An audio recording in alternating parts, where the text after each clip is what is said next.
Welcome to the Huberman Lab podcast, where we discuss science and science-based tools for everyday life.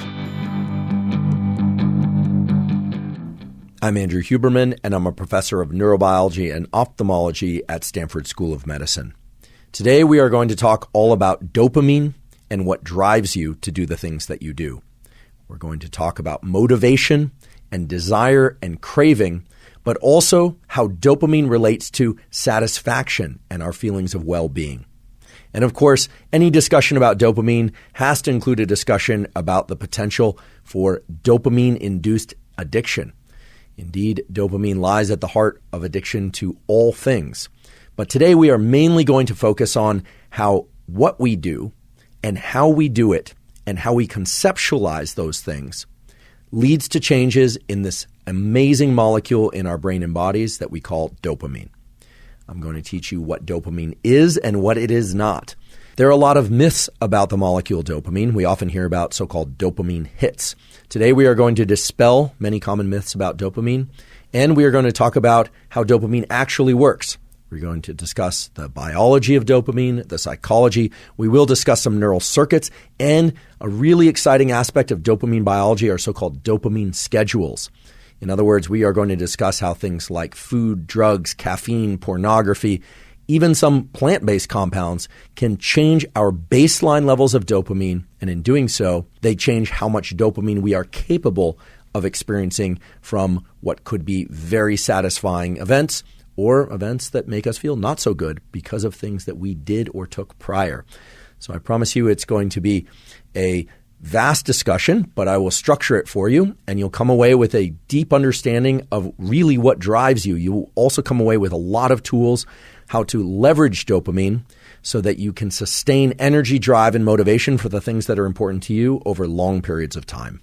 Before we dive into the meat of today's discussion, I'd like to share with you a fascinating result that really underscores what dopamine is capable of in our brains and bodies, and underscores the fact that just through behaviors, no drugs, nothing of that sort, just through behaviors, we can achieve terrifically high increases in dopamine that are very long and sustained in ways that serve us. This is a result that was published in the European Journal of Physiology. I'll go into it in more detail later, but essentially what it involved is having human subjects get into water of different temperatures. So it was warm water, moderately cool water, and cold water. Had them stay in that water for up to an hour, and they measured, by way of blood draw, things like cortisol, norepinephrine, and dopamine. What was fascinating is that cold water exposure led to very rapid increases in norepinephrine and epinephrine, which is also just called adrenaline. It also led to increases in dopamine, and these increases in dopamine were very significant. They kicked in around 10 or 15 minutes after submersion into the cold water, and I should mention the head wasn't below water, it was just up to the neck. And the dopamine release continued to rise and eventually reached 250% above baseline. Now, what was interesting is after subjects got out of this cold water, that dopamine increase was sustained. And I know nowadays many people are interested in using cold water therapy as a way to increase metabolism and fat loss, but also to improve sense of well-being, improve cognition, improve clarity of mind. There's something really special about this very alert but calm state of mind. That seems to be the one that's optimal for pretty much everything except sleep. But for all aspects of work and for social engagement and for sport, that highly alert but calm state of mind really is the sweet spot that I believe most of us would like to achieve.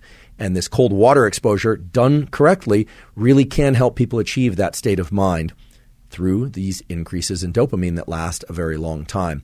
So I will later detail the specifics of that study, what it entailed in terms of how long the variations that different subjects experienced, as well as how to limit the amount of stress hormone, cortisol, that's released as a consequence of the cold water.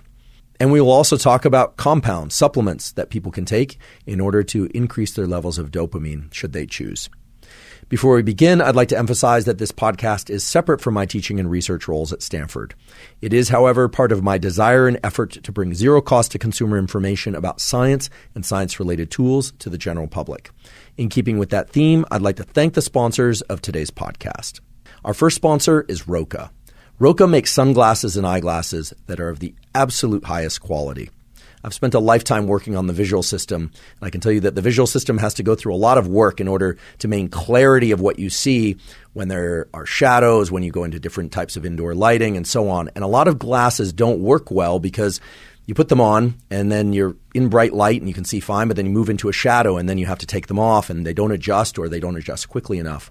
With Roka, their eyeglasses and sunglasses are designed with the visual system biology in mind, so you always see things with perfect clarity. The glasses are also terrific because they're very lightweight, and they won't slip off your face if you're exercising, if you're running or biking. In fact, they were designed for the purpose of being able to be worn while you're engaging in those sorts of activities or simply working at your desk. I happen to wear readers at night when I drive or when I work, and I love their sunglasses because I can wear them anywhere, and also the aesthetics of their sunglasses and eyeglasses are terrific. Unlike a lot of other performance glasses that frankly make people look like cyborgs, the aesthetics on Rokas are really terrific. You could wear them anywhere you'd like to go. If you'd like to try Roka glasses, you can go to Roka.com, that's Roka.com, and enter the code Huberman to save 20% off your first order. That's Roka, Roka.com, enter the code Huberman at checkout. Today's podcast is also brought to us by InsideTracker. InsideTracker is a personalized nutrition platform that analyzes data from your blood and DNA to help you better understand your body and help you reach your health goals. I'm a big believer in getting regular blood work done. And now with the advent of modern DNA tests, you can also analyze your DNA to see what you ought to be doing for your immediate and long-term health. We hear a lot these days about optimization, optimizing hormones, optimizing your metabolism, optimizing this, optimizing that. But unless you know the measurements of metabolic factors, hormones, and other things that are in your blood and DNA, you don't know what to optimize. With InsideTracker, it makes all of that very easy. They can come to your house to take the blood and DNA test, or you can go to a nearby clinic. They send you the information, and you take those results, and unlike a lot of laboratories doing blood work out there and DNA tests, they have a simple platform, a dashboard that walks you through your results and helps you identify what sorts of nutritional or behavioral or other types of practices you might want to incorporate into your life in order to positively impact your immediate and long-term health.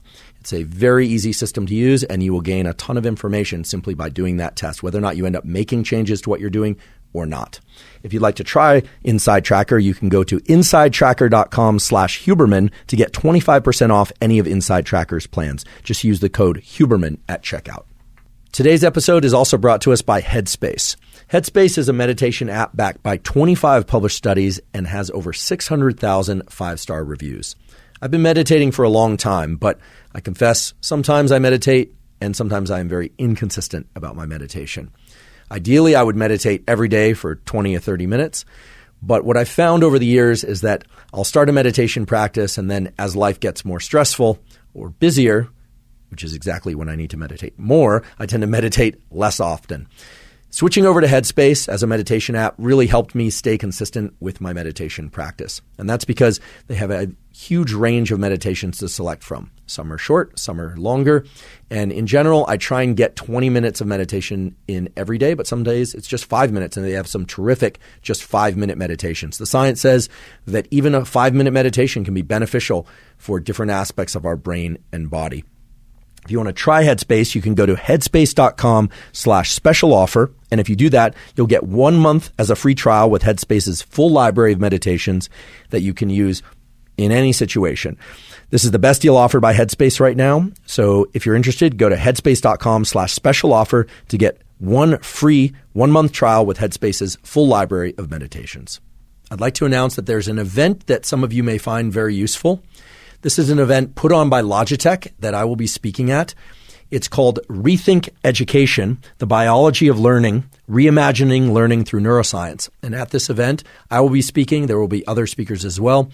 And I will be talking about neuroplasticity and its applications for teaching and for learning. I will describe what I call the plasticity super protocol that incorporates all of what we know about rapid learning, efficient learning, and the best ways to teach and learn. It's geared towards educators of all kinds. It is zero cost. So please feel free to sign up. The event is September 30th, 2021 at 3 p.m. Eastern. You can find the registration link in the caption for this episode. So let's talk about dopamine. Most people have heard of dopamine, and we hear all the time now about dopamine hits.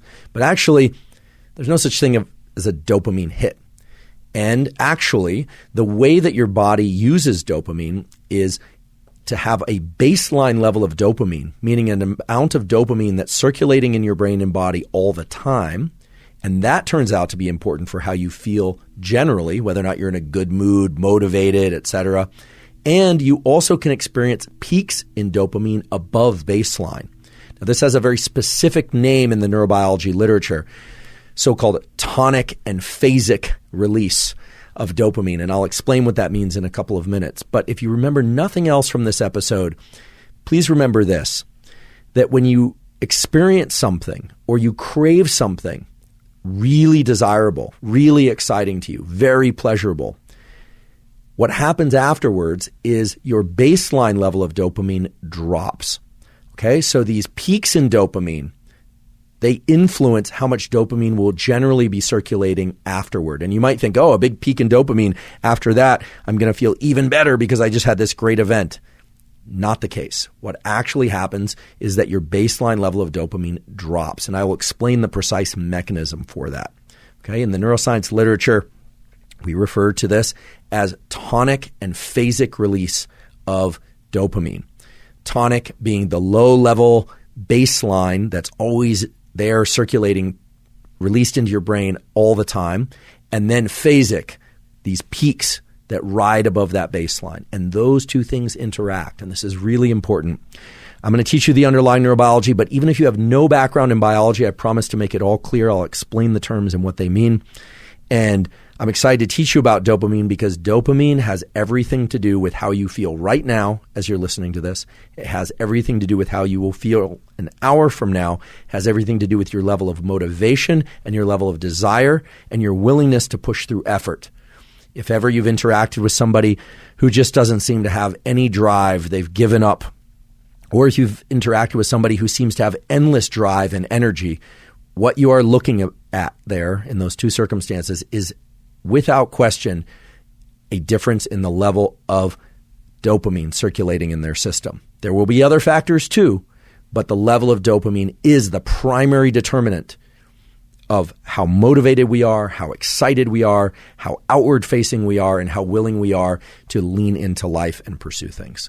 Dopamine is what we call a neuromodulator. Neuromodulators are different than neurotransmitters. Neurotransmitters are involved in the dialogue between neurons, nerve cells, and neurotransmitters tend to mediate local communication. Just imagine two people talking to one another at a concert. That communication between them is analogous to the communication carried out by neurotransmitters, whereas neuromodulators influence the communication of many neurons. Imagine a bunch of people dancing where it's a coordinated dance involving 10 or 20 or hundreds of people. Neuromodulators are coordinating that dance. In the nervous system, what this means is that dopamine release changes the probability that certain neural circuits will be active and that other neural circuits will be inactive. Okay, so it modulates a bunch of things all at once. And that's why it's so powerful at shifting not just our levels of energy, but also our mindset, also our feelings of whether or not we can or cannot accomplish something. So how does dopamine work and what does it do? Well, first of all, it is not just responsible for pleasure. It is responsible for motivation and drive, primarily at the psychological level. Also for craving. Those three things are sort of the same, motivation, drive, and craving. It also controls time perception. And we will get deep into how dopamine can modulate time perception and how important it is that everybody be able to access increases in dopamine at different time scales. This turns out to be important to not end up addicted to substances, but it also turns out to be very important to sustain effort and be a happy person over long periods of time, which I think most everybody wants. It certainly is adaptive in life to be able to do that. Dopamine is also vitally important for movement. I'll explain the neural circuits for dopamine and mindset and dopamine in movement in a moment, but in diseases like Parkinson's, or Lewy body's dementia, which is similar to Parkinson's in many ways. There's a depletion or death of dopamine neurons at a particular location in the brain, which leads to shaky movements, challenges in speaking, challenges in particular in initiating movement. And because dopamine is depleted elsewhere too, people with Parkinson's and Lewy body dementia also experience drops in motivation and affect, meaning mood. They tend to get depressed and so on. When those people are properly treated, they can, not always, but they can recover some fluidity of movement, some ability to initiate movement, and almost without question, those people feel better psychologically, not just because they can move, but also because dopamine impacts mood and motivation. So what are the underlying neural circuits? For those of you that are not interested in biology and specific nomenclature, you can tune out now if you want, but it's actually pretty straightforward. You have two main neural circuits in the brain that dopamine uses in order to exert all its effects. The first one is a pathway that goes from this area in the what's called the ventral tegmentum. That's a fancy, but ventral just means bottom, and tegmentum actually means floor. So it's at the bottom of the brain, and it's the ventral part of the floor, so it's really low in the back of the brain, the ventral tegmentum, and it goes from the ventral tegmentum to what's called the ventral striatum and the prefrontal cortex. Now, that's a lot of language, but basically what we call this is the mesocorticolimbic pathway. This is the pathway by which dopamine influences motivation, drive, and craving. It involves structures that some of you may have heard of before, things like nucleus accumbens and the prefrontal cortex. This is the pathway that really gets disrupted in addictions, where in particular, drugs that influence the release of dopamine, like cocaine and methamphetamine, we'll talk about those drugs today, they tap into this pathway. But if you are pursuing a partner, a boyfriend or girlfriend, if you're pursuing a degree in school, if you're pursuing a finish line in a race, you are tapping into this so-called mesocorticolimbic pathway. This is the classic reward pathway in all mammals. The other pathway emerges from an area in the brain called the substantia nigra, so called because the cells in that area are dark, and the substantia nigra connects to an area of the brain called the dorsal striatum. This is, not surprisingly, called the nigrostriatal pathway. For those of you who have never done any neuroanatomy, I'm going to teach you a little trick right now.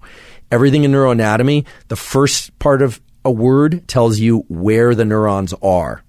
And then the second part tells you where they are connecting to. So when I say nigrostriatal pathway, it means that the neurons are in substantia nigra and they connect to the striatum, nigrostriatal pathway. So while it's a lot of language, there is some logic there. Okay, so we've got these two pathways, one mainly for movement, right? This is the substantia nigra to dorsal striatum. And we've got this other pathway, the so-called mesocorticolimbic pathway, that's for reward, reinforcement, and motivation. I want you to remember that there are two pathways. If you don't remember the two pathways in detail, that's fine. But please remember that there are two pathways, because that turns out to be important later. Now, the other thing to understand about dopamine is that the way that dopamine is released in the brain and body can differ, meaning it can be very local or it can be more broad. Now, most of you have probably heard of synapses. Synapses are the little spaces between neurons. And basically neurons, nerve cells, communicate with one another by making each other electrically active or by making each other less electrically active. So here's how this works. You can imagine one nerve cell and another nerve cell with a little gap between them, a little synapse. And the way that one nerve cell causes the next nerve cell to fire, what we call fire really means to become electrically active, is that it vomits out these little packets, what we call vesicles. They're little bubbles filled with a chemical. When that chemical enters the synapse, some of it docks or parks on the other side in the other neuron. And by virtue of electrical changes in what we call the postsynaptic neuron, that chemical will make that neuron more electrically active or less electrically active. Dopamine can do that like any other neurotransmitter or neuromodulator. So it can have one neuron influence another neuron, but dopamine can also engage in what's called volumetric release. Volumetric release is like a giant vomit that gets out to 50 or 100 or even thousands of cells. So there's local release, what we call synaptic release, and then there's volumetric release. So volumetric release is like dumping all this dopamine out into the system. So dopamine is incredible because it can change the way that our neural circuits work at a local scale and at a very broad scale.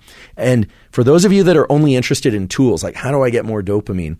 Let me tell you, this part is really important because if you were to take a drug or supplement that increases your level of dopamine, you are influencing both the local release of dopamine and volumetric release. This relates back to the baseline of dopamine and the big peak above baseline. And that turns out to be important. And I'll just allude to why it's important. Many drugs, and indeed many supplements that increase dopamine, will actually make it harder for you to sustain dopamine release over long periods of time and to achieve those peaks that most of us are craving when we are in pursuit of things. Why? Because if you get both volumetric release, the dumping out of dopamine everywhere, and you're getting local release, what it means is that the difference between the peak and baseline is likely to be smaller. And this is very important, how satisfying or exciting or pleasureful a given experience is doesn't just depend on the height of that peak.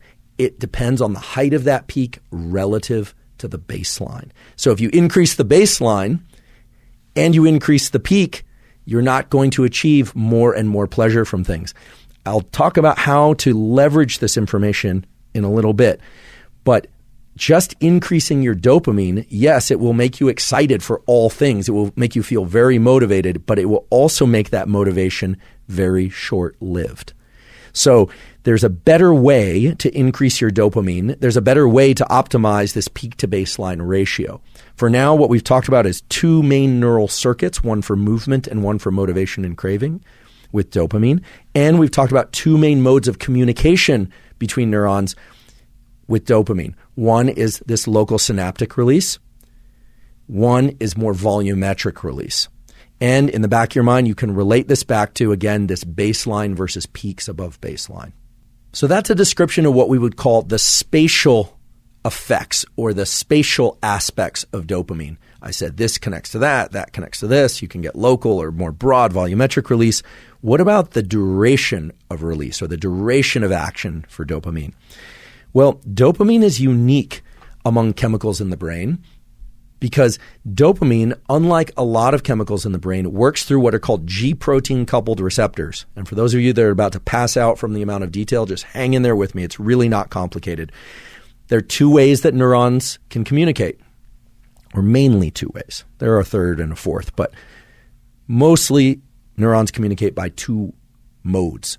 One are what we call fast electrical synapses, ionotropic conduction. All right. You don't need to know what that means, but basically one neuron activates another neuron and little holes open up in that neuron and ions rush in. Sodium is the main ion, salt, by which one neuron influences the electrical activity of another neuron because sodium ions contain a charge. Okay. There are other things like chloride and potassium. If you're interested in looking this up, just look up ionic conductances in the action potential, or I could do a post on it sometime and we could go into detail, but just understand that when neurons want to influence each other, they can do it by way of this fast ionotropic conduction. This is a really quick way for one neuron to influence the next. Dopamine doesn't communicate that way. Dopamine is slower. It works through what are called G-protein coupled receptors. So what happens is dopamine is released in these little vesicles that I mentioned before, get vomited out into the synapse. Some of that dopamine will bind to the so-called postsynaptic neuron. It'll bind to the next neuron, and then it sets off a cascade. It's kind of like a bucket brigade of one thing getting handed off to the next, to the next, to the next. It's G-protein coupled receptors. And anytime you hear about these GPCRs or G-protein coupled receptors, pay attention because they're really interesting. They're slow, but they also can have multiple cascades of effects. They can impact even gene expression at some level. They can change what a cell actually becomes. They can change how well or how poorly that cell will respond to the same signal in the future. So dopamine works through this slower process, these G-protein coupled receptors. And so its effects tend to take a while in order to occur. This aspect of dopamine transmission is important because it now underscores two things. One, there's two pathways for dopamine to communicate, one for movement, one for motivation and craving. There's two spatial scales at which dopamine can operate, synaptically or volumetrically, and dopamine can have slow effects, really slow effects, or even very long-lasting effects. And it even can control gene expression. It can actually change the way that cells behave. One thing that's not often discussed about dopamine, but is extremely important to know, is that dopamine doesn't work on its own. Neurons that release dopamine co-release glutamate. Glutamate is a neurotransmitter, and it's a neurotransmitter that is excitatory, meaning it stimulates neurons to be electrically active. So now, even if you don't know any cell biology, you should start to gain a picture that dopamine is responsible for movement, motivation, and drive. It does that through two pathways, but also that dopamine stimulates action in general because it releases this excitatory neurotransmitter. It tends to make certain neurons that are nearby or even that are far away because of volumetric release, it tends to make those more active. So dopamine is really stimulating. And indeed, we say that dopaminergic transmission, or dopamine, tends to stimulate sympathetic arousal. Sympathetic doesn't have anything to do with sympathy. It just simply means that it tends to increase our levels of alertness. It tends to bring an animal or a human into a state of more alertness, readiness, and desire to pursue things outside the confines of its skin.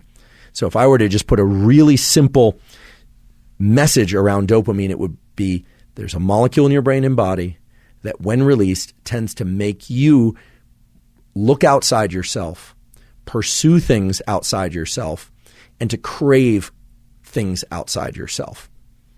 The pleasure that arrives from achieving things also involves dopamine, but is mainly the consequence of other molecules.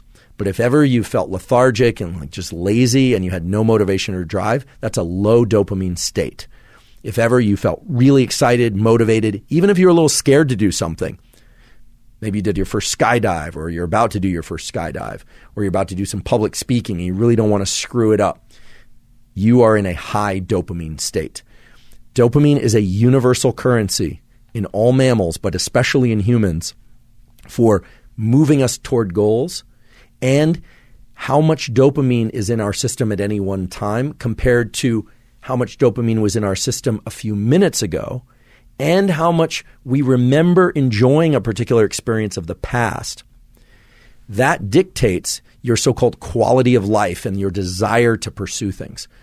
This is really important. Dopamine is a currency, and it's the way that you track pleasure. It's the way that you track success. It's the way that you track whether or not you are doing well or doing poorly.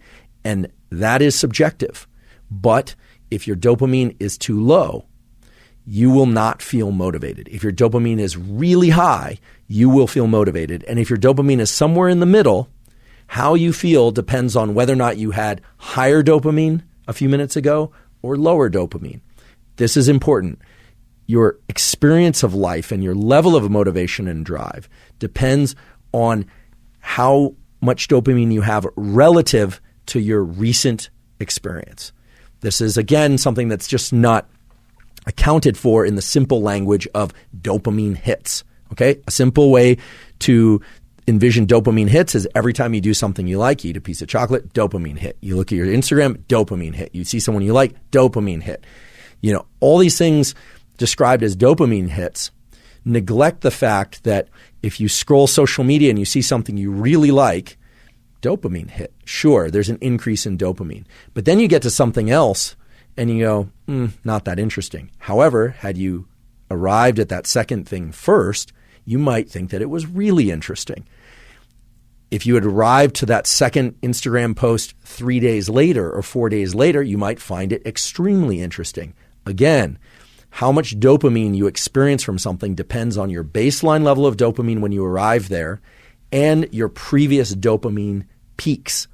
Okay? That's super important to understand, and it's completely neglected by the general language of dopamine hits. This is why when you repeatedly engage in something that you enjoy, your threshold for enjoyment goes up and up and up.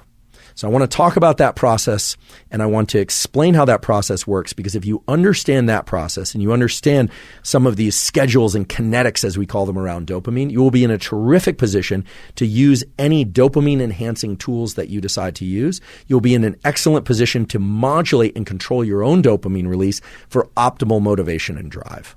I realized that was a lot of information about the biology of dopamine, sort of like trying to make you drink from the fire hose of dopamine biology. However, I realize that some people probably want even more information about the biology of dopamine transmission. If you're interested in that, I'll post a link to an absolutely stellar review that was published in Nature Reviews Neuroscience called Spatial and Temporal Scales of Dopamine Transmission. It is quite detailed, but they have beautiful diagrams and can walk you through all the things that I just described and get into even more detail. We'll put a link to that in the caption on YouTube. Right now, I want to share with you two anecdotes, one from my own life and one from some fairly recent history, that illustrate some of the core biology of dopamine and how profoundly it can shape our experience. The first one is a really tragic situation that occurred. This was in the 80s.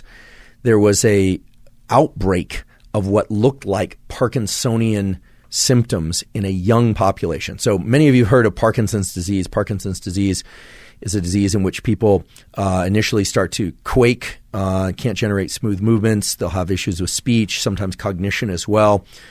There are examples like Michael J. Fox, which are kind of early onset Parkinson's. Typically, it hits people a little bit later in life. There's a genetic component, but there is this question, and there's always been this question, whether or not certain lifestyle factors can also create Parkinson's.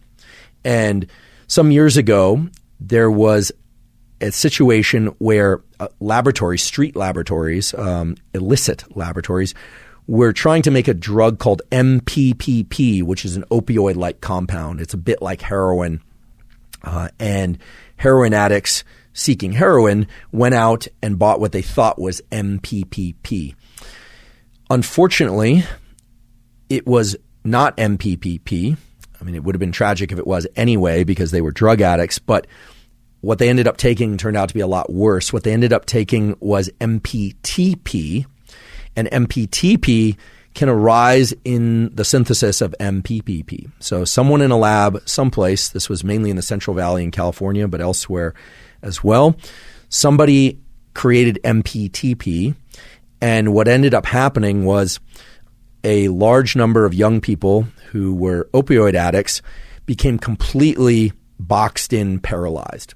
Couldn't speak, couldn't blink, couldn't do anything, couldn't function, couldn't move. So both aspects of dopamine transmission were disrupted. They had no motivation and drive. They couldn't generate any movement of any kind. They were literally locked in, frozen. And sadly, this is irreversible. It's irreversible because what MPTP does is it kills the dopaminergic neurons of the substantia nigra, that nigrostriatal pathway that's involved in generating movement, and it kills the dopaminergic neurons of the so-called mesocortical limbic pathway. I was in college when this whole MPTP thing happened, and I remember hearing this story. At the time, I had no understanding of what it is to have very high levels of dopamine or extremely depleted levels of dopamine. There was no reason why I should have that understanding. I mean, of course, I had experienced different pleasures of different kinds, and I've had lows in my life, but nothing to the extreme that I'm about to discuss. I got Giardia, and Giardia is a stomach bug that, if any of you ever had it, it is terrible. It's terrible diarrhea. You end up very dehydrated very quickly. You drop a ton of weight, and it is extremely unpleasant. I ended up going to the emergency room, and in the emergency room, I begged them for something to stop up my guts, and they gave it to me. They put a saline line in to rehydrate me, and they injected something into the saline bag, and within minutes, I felt more sadness, more overwhelming sense of depression, basically lower than I'd ever felt in my entire life. It was absolutely profound. I was crying endlessly without knowing why I was crying. I was miserable. And I asked them, what did you inject? And they said, we injected Thorazine. Thorazine is an antipsychotic drug. It's actually used to block dopamine receptors. It's what's given to people who have schizophrenia, often is given to people who have schizophrenia, because schizophrenia involves, among other things, elevated levels of dopamine. It was horrible. The experience of it was miserable, unlike anything I'd ever experienced. And so I actually said to them, what did you give me? They said Thorazine. And I said, you have to give me L-Dopa. You have to give me something to get my dopamine levels back up again. And they did. They gave me an injection of L-Dopa into the bag, went straight into my bloodstream, and within minutes, I felt fine again. It was incredible, and it really opened up my mind and my experience to what it is to have absolutely plummeted levels of dopamine. There's nothing more miserable than that, I'll tell you. And these poor souls who had this MPTP experience, unfortunately, they couldn't recover those cells. People who have severe Parkinson's are struggling with this as well, because in Parkinson's and in Lewy body dementia, the dopaminergic neurons often die. It's not just a problem with those neurons releasing enough dopamine. Later, we're going to talk about some approaches to maintaining dopaminergic neuron health and things that we can all do for that. But I will tell you, these dopamine neurons that we all have are very precious for movement and mood and motivation. Having experienced what it is to have very, very low levels of dopamine, or to, in this case, to have my dopamine receptors blocked from Thorazine, was eye-opening, to say the least, and has given me tremendous sensitivity to the fact that dopamine is perhaps one of the most powerful molecules that any of us has inside of us, and the one that we ought to all think very carefully about how we leverage. Because while most experiences and most things that we do and take and eat and et cetera won't create enormous highs and enormous lows in dopamine, even subtle fluctuations in dopamine really shape our perception of life and what we're capable of and how we feel.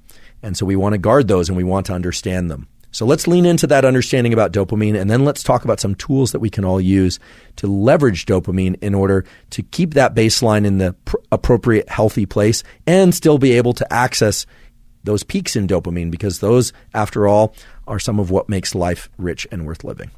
So let's talk about the baseline of dopamine that we all have and the peaks in dopamine that we all can achieve through different activities and things that we ingest. All of us have different baseline levels of dopamine. Some of this is sure to be genetic. Some people just simply ride at a level a little bit higher. They're a little bit more excited. They're a little bit more motivated. Or maybe they're a lot more excited or a lot more motivated. Some people are a little mellower. Some people are a little less excitable. And some of that has to do with the fact that dopamine doesn't act alone. Dopamine has close cousins or friends in the nervous system, and I'll just name off a few of those close cousins and friends. Epinephrine, also called adrenaline, is the main chemical driver of energy. We can't do anything at all, unless we have some level of epinephrine in our brain and body. It's released from the adrenal glands, which are right atop our kidneys. It's released from an area of the brainstem called locus ceruleus. And its release tends to wake up neural circuits in the brain and wake up various aspects of our body's physiology and give us a readiness. So it should come as no surprise that dopamine and epinephrine, aka adrenaline, hang out together. In fact, epinephrine and adrenaline are actually manufactured from dopamine. There's a biochemical pathway involving dopamine, which is a beautiful pathway. If ever you want to look it up, you could just look up biochemistry of dopamine. But what you'll find is that L-Dopa is converted into dopamine. Dopamine is converted into noradrenaline, norepinephrine, it's also called. And norepinephrine is converted into adrenaline. So not only are dopamine and epinephrine, aka adrenaline, close cousins, they are actually family members. Okay, they're closely related. I'm not going to get too deep into epinephrine today. I'm not going to talk too much about those pathways. But anytime I'm talking about dopaminergic transmission, or that you have a peak in dopamine, inevitably that means that you have a peak in release of epinephrine as well. What dopamine does is dopamine really colors the subjective experience of an activity to make it more pleasurable, to make it something that you want more of. Epinephrine is more about energy. Epinephrine alone can be fear, paralysis, trauma, not physical paralysis, but mental paralysis, frozen in fear or being traumatized or scared. But the addition of dopamine to that chemical cocktail, if dopamine is released in the brain, well, then that epinephrine becomes one of excitement. Okay, I'm using a broad brush here, but essentially what you need to know is that dopamine and epinephrine, aka adrenaline, are family members, and they tend to work together like a little gang to make you seek out certain things. So what sorts of activities, what sorts of things increase dopamine? And how much do they increase dopamine? Well, let's take a look at some typical things that people do out there or ingest out there that are known to increase dopamine. So let's recall that you have a baseline level of dopamine and that everybody does. And even within a family, you might have family members who are very excitable, happy, and motivated, and others who are less excitable, happy, and motivated. But your level of dopamine has everything to do with those genetics, but also with what you've experienced in the previous days and the previous months and so on. When you do or ingest certain things, your levels of dopamine will rise above baseline transiently. And depending on what you do or ingest, it will rise either more or less, and it will be very brief or it will last a long time. So let's take a look at some of the typical things that people take and do and eat. Some are good for us, some are not good for us. And let's ask how much dopamine is increased above baseline. Now, of course, these are averages, but these are averages that have been measured in so-called microdialysis studies in animals, so actually extracting from particular brain areas how much dopamine is released, or from measuring the serum, the circulating levels of dopamine in humans. Chocolate. They didn't look at milk versus dark chocolate, but chocolate will increase your baseline level of dopamine 1.5 times. Okay, so it's a pretty substantial increase in dopamine. It's transient. It goes away after a few minutes or even a few seconds. I'll explain what determines the duration in a minute. But 1.5 times for chocolate. Sex. Both the pursuit of sex and the act of sex increases dopamine 2 times. So it's a doubling above baseline. Now, of course, there's going to be variation there, but that's the average increase in baseline dopamine caused by sex.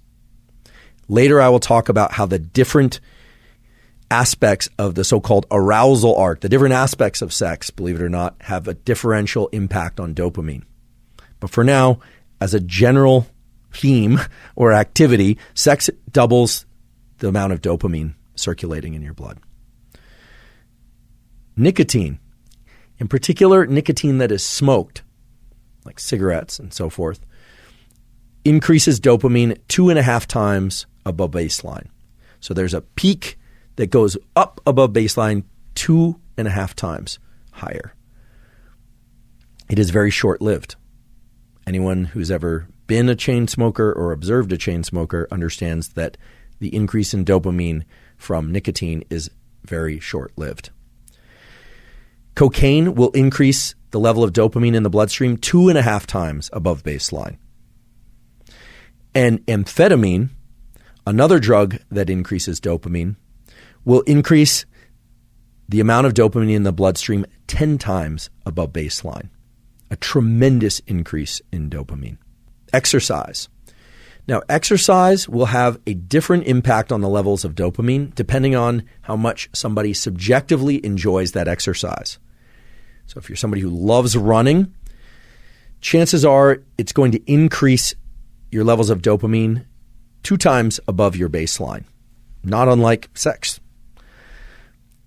People who dislike exercise will achieve less dopamine increase or no increase in dopamine from exercise. And if you like other forms of exercise like yoga or weightlifting or swimming or what have you, again, it's going to vary by your subjective experience of whether or not you enjoy that activity. This is important, and it brings us back to something that we talked about earlier. Remember that mesocorticolimbic pathway? Well, the cortical part is important. The cortical part actually has a very specific part, which is your prefrontal cortex. the area of your forebrain that's involved in thinking and planning and involved in assigning a rational explanation to something and involved in assigning a subjective experience to something. All right. So, for instance, the pen that I'm holding right now is one of these Pilot V5s. I love these Pilot V5s. They don't sponsor the podcast, but I just happen to like them. I like the way that they write, how they feel.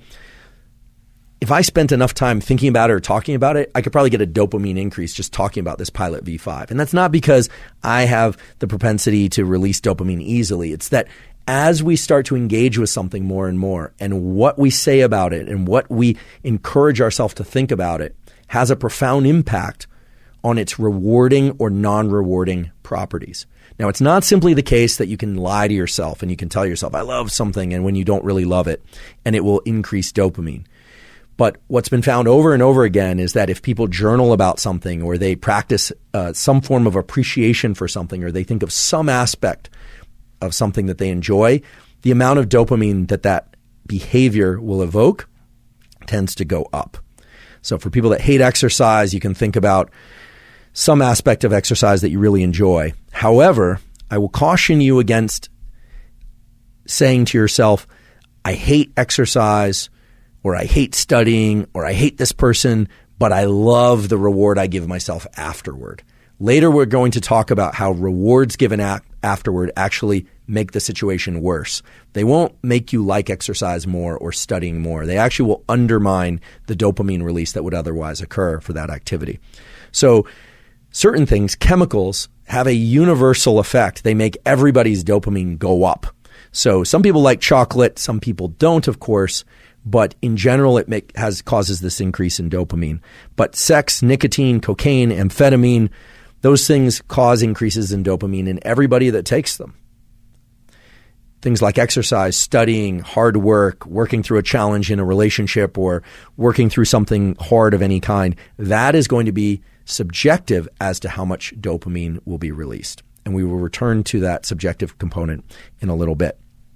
But now you have a sense of how much dopamine can be evoked by different activities and by different substances.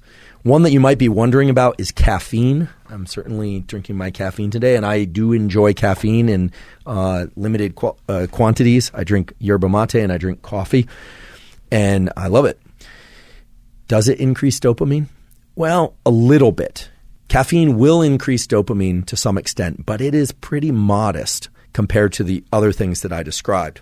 Chocolate, sex, nicotine, cocaine, amphetamine, and so on.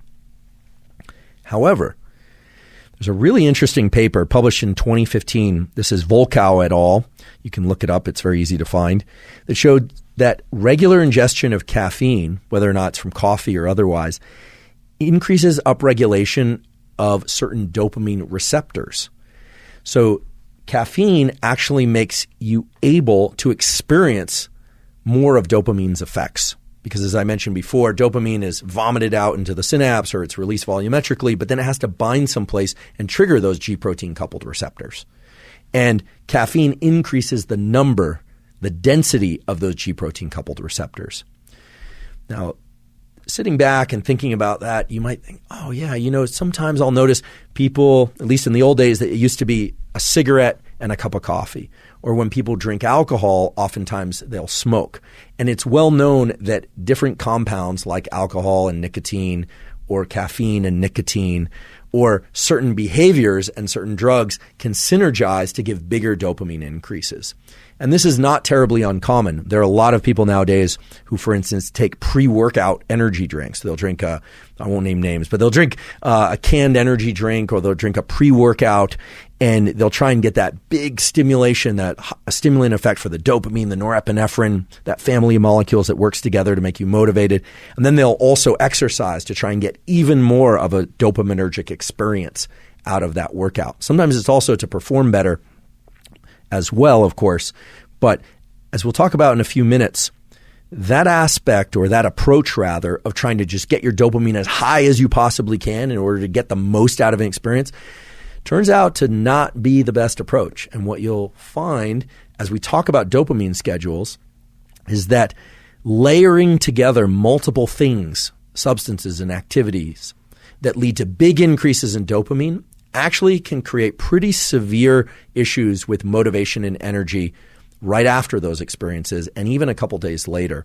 So I'm not saying that people shouldn't take the occasional pre-workout if that's your thing, or drink a cup of coffee or two before working out now and again. Some people really enjoy that. I certainly do that every once in a while. But if you do it too often, what you'll find is that your capacity to release dopamine and your level of motivation and drive and energy overall will take a serious hit. Now, I've been alluding to this dopamine peaks versus dopamine baseline thing since the beginning of the episode. I talked about tonic and phasic release and so forth. But now let's really drill into what this means and how to leverage it for our own purposes. In order to do that, let's take a step back and ask, why would we have a dopamine system like this? Why would we have a dopamine system at all? Well, we have to remember what our species' primary interest is. Our species, like all species, has a main interest, and that's to make more of itself. And it's not just about sex and reproduction. It's about foraging for resources. Resources can be food, it can be water, it can be salt, can be shelter, can be social connection. Dopamine is the universal currency of foraging and seeking. Right? We sometimes talk about motivation and craving, but what we mean in the evolutionary adaptive context, what we mean is foraging and seeking water, seeking food, seeking mates, seeking things that make us feel good and avoiding things that don't make us feel good, but in particular seeking things that will provide sustenance and pleasure in the short term and will extend the species in the long term.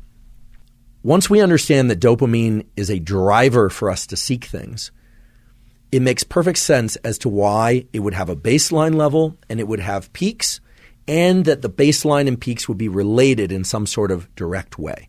Here's what I mean by that. Let's say that you were not alive now, but you were alive 10,000 years ago. And you woke up and you looked and you realized you had minimal water and you had minimal food left. Maybe you have a child, maybe you have a partner, maybe you're in an entire village, but you realize that you need things, okay? You need to be able to generate the energy to go seek those things. And chances are there were dangers in seeking those things. Yes, it could be saber-toothed tigers and things of that sort, but there are other dangers too. There's the danger of a cut to your skin that could lead to infection. There's the danger of storms. There's the danger of cold. There's the danger of leaving your loved ones behind.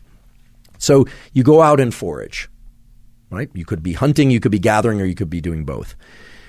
The going out and foraging process was, we are certain, driven by dopamine. I mean, there's no fossil record of the brain, but these circuits have existed, we know, for tens of thousands, if not hundreds of thousands of years. And they are present in every animal, not just mammals, but even in little worms like C. elegans. The same process is mediated by dopamine.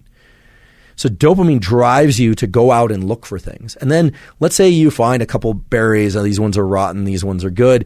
Maybe you hunt an animal and kill it, or you find an animal that was recently killed and you decide to take the meat. You are going to achieve, or I should say experience, some sort of dopamine release. You found the reward. That's great. But then it needs to return to some lower level. Why? Well, because if you just stayed there, you would never continue to forage for more. It doesn't just increase your baseline and then stay there. It goes back down. And what's very important to understand is that it doesn't just go back down to the level it was before. It goes down to a level below what it was before you went out seeking that thing. Now, this is counterintuitive. We often think, oh, okay, I'm going to pursue the win. All right, let's move this to modern day. I'm going to run this marathon. I'm going to train for this marathon. Then you run the marathon and you cross the finish line. You feel great. And you would think, okay, now I'm set for the entire year. I'm going to feel so much better. I'm going to feel this accomplishment in my body. It's going to be so great. But that's not what happens. You might feel some of those things, but your level of dopamine has actually dropped below baseline. Now, eventually it will ratchet back up. But two things are really important. First of all, the extent to which it drops below baseline is proportional to how high the peak was. So if you cross the finish line pretty happy, it won't drop that much below baseline afterward. If you cross the finish line ecstatic, well, a day or two later, you're going to feel quite a bit lower than you would otherwise. You might not be depressed because it depends on where that baseline was to begin with. But the so-called postpartum depression that people experience after giving birth or after some big win, a graduation, or any kind of celebration, that postpartum drop in mood and affect and motivation is the drop in baseline dopamine. This is very important to understand because this happens on very rapid timescales and it can last quite a long time. It also explains the behavior that most of us are familiar with of engaging in something that we really enjoy, going to a restaurant that we absolutely love, or engaging in some way with some person that we really, really enjoy. But if we continue to engage in that behavior over and over again, it kind of loses its edge. It starts to kind of feel less exciting to us. Some of us experience that drop in excitement more quickly and more severely than others, but everyone experiences that to some extent. And this has direct roots in these evolutionarily conserved circuits. Some of you may be hearing this and think, no, that's not how it works for me. I'm just riding higher and higher all the time. I love my kids. I love my job. I love school. I love wins. I don't want losses. I agree. We all feel good when we are achieving things, but oftentimes we are feeling good because we are layering in different aspects of life, consuming things and doing things that increase our dopamine. We're getting those peaks.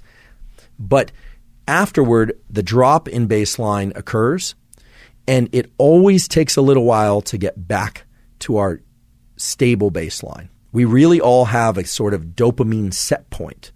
And if we continue to indulge in the same behaviors or even different behaviors that increase our dopamine in these big peaks over and over and over again, we won't experience the same level of joy from those behaviors or from anything at all. Now, that has a name. It's called addiction.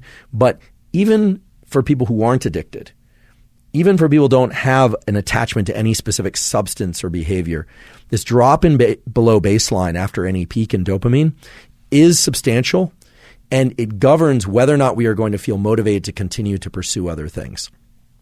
Fortunately, there's a way to work with this such that we can constantly stay motivated, but also keep that baseline of dopamine at an appropriate, healthy level. A previous guest on the Huberman Lab podcast was Dr. Anna Lemke. She's head of the Addiction Dual Diagnosis Clinic at Stanford, has this amazing book, Dopamine Nation, Finding Balance in the Age of Indulgence. If you haven't read the book, I highly encourage you to check it out. It's fantastic. The other terrific book about dopamine is The Molecule of More, which is similar in some regard, but isn't so much about addiction. It's more about other types of behaviors. Both books really focus on these dopamine schedules and the relationship between these peaks and baselines of dopamine. In Dr. Lemke's book, and when she was on the Huberman Lab podcast and other podcasts, she's talked about this pleasure-pain balance, that when we seek something that we really like or we indulge in it, like eating a little piece of chocolate, if we really like chocolate, there's some pleasure, but then there's a little bit of pain that exceeds the amount of pleasure, and it's subtle, and we experience it as wanting more of that thing. Okay, so there's a pleasure-pain balance, and I'm telling you that the pleasure and the pain are governed by dopamine to some extent. Well, how could that be, right? I said before, when you engage in an activity or when you ingest something that increases dopamine, the dopamine levels go up, to a substantial degree with all the things I listed off. Where's the pain coming from? Well, the pain is coming from the lack of dopamine that follows, and you now know what that lack of dopamine reflects. How do you know? Well, earlier we were talking about how dopamine is released between neurons, and I mentioned two ways. One is into the synapse, where it can activate the postsynaptic neuron, and the other was what I called volumetric release, where it is distributed more broadly. It's released out over a bunch of neurons. In both cases, it's released from these things we call synaptic vesicles, literally little bubbles, tiny, tiny little bubbles that contain dopamine. They get vomited out into the area or into the synapse. Well, those vesicles get depleted. For the synaptic physiologists out there, we call this the readily releasable pool of dopamine. We can only deploy dopamine that is ready to be deployed, that's packaged in those little vesicles and ready to go. It's like when you order a product and they say out of stock until 2 months from now. Well, it's not ready to be released. Same thing with dopamine. There's a pool of dopamine that's synthesized, and you can only release the dopamine that's been synthesized. It's the readily releasable pool. The pleasure-pain balance doesn't only hinge on the readily releasable pool of dopamine, but a big part of the pleasure-pain balance hinges on how much dopamine is there and how much is ready and capable of being released into the system. So now we've given some meat to this thing that we call the pleasure-pain balance. And now it should make perfect sense why if you take something or do something that leads to huge increases in dopamine, afterward your baseline should drop because there isn't a lot of dopamine around to keep your baseline going.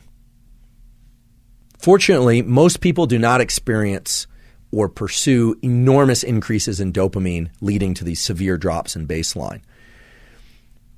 Many people do, however, and that's what we call addiction. When somebody pursues a drug or an activity that leads to huge increases in dopamine, and now you understand that afterward the baseline of dopamine drops because of depletion of dopamine, the readily releasable pool, the dopamine is literally not around to be released, and so people feel pretty lousy. And many people make the mistake of then going and pursuing the dopamine evoking, the dopamine releasing activity or substance again, thinking mistakenly that it's going to bring up their baseline. It's going to give them that peak again. Not only does it not give them a peak, their baseline gets lower and lower because they're depleting dopamine more and more and more. And we've seen this over and over again. When people get addicted to something, then they're not achieving much pleasure at all. You can even see this with video games. People will play a video game. They love it. It's super exciting to them. And then they'll keep playing and playing and playing. And either one of two things happens, typically both. First of all, I always say addiction is a progressive narrowing of the things that bring you pleasure. So oftentimes what will happen is the person only has excitement and can achieve dopamine release to the same extent doing that behavior and not other behaviors. And so they start losing interest in school. They start losing interest in relationships. They start losing interest in fitness and well-being, and depletes their life. And eventually what typically happens is they will stop getting dopamine release from that activity as well. And then they drop into a pretty serious depression. And this can get very severe, and people have committed suicide from these sorts of patterns of activity.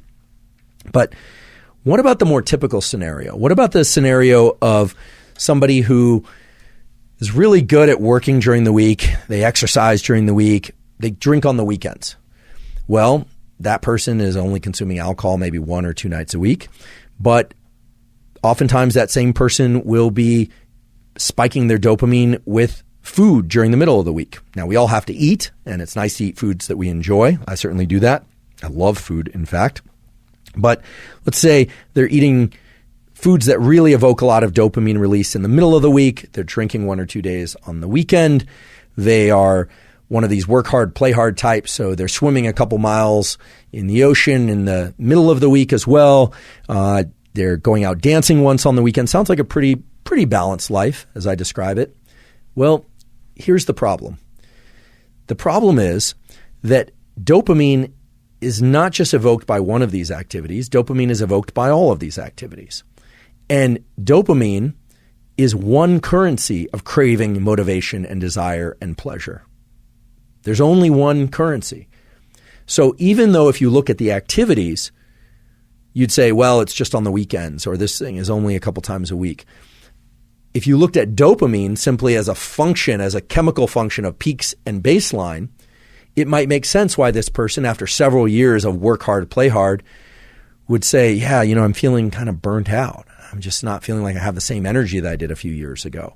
And of course, there are age-related reasons why people can experience drops in energy. But oftentimes what's happening is not some sort of depletion in cellular metabolism that's related to aging. What's happening is they're spiking their dopamine through so many different activities throughout the week that their baseline is progressively dropping. And in this case, it can be very subtle.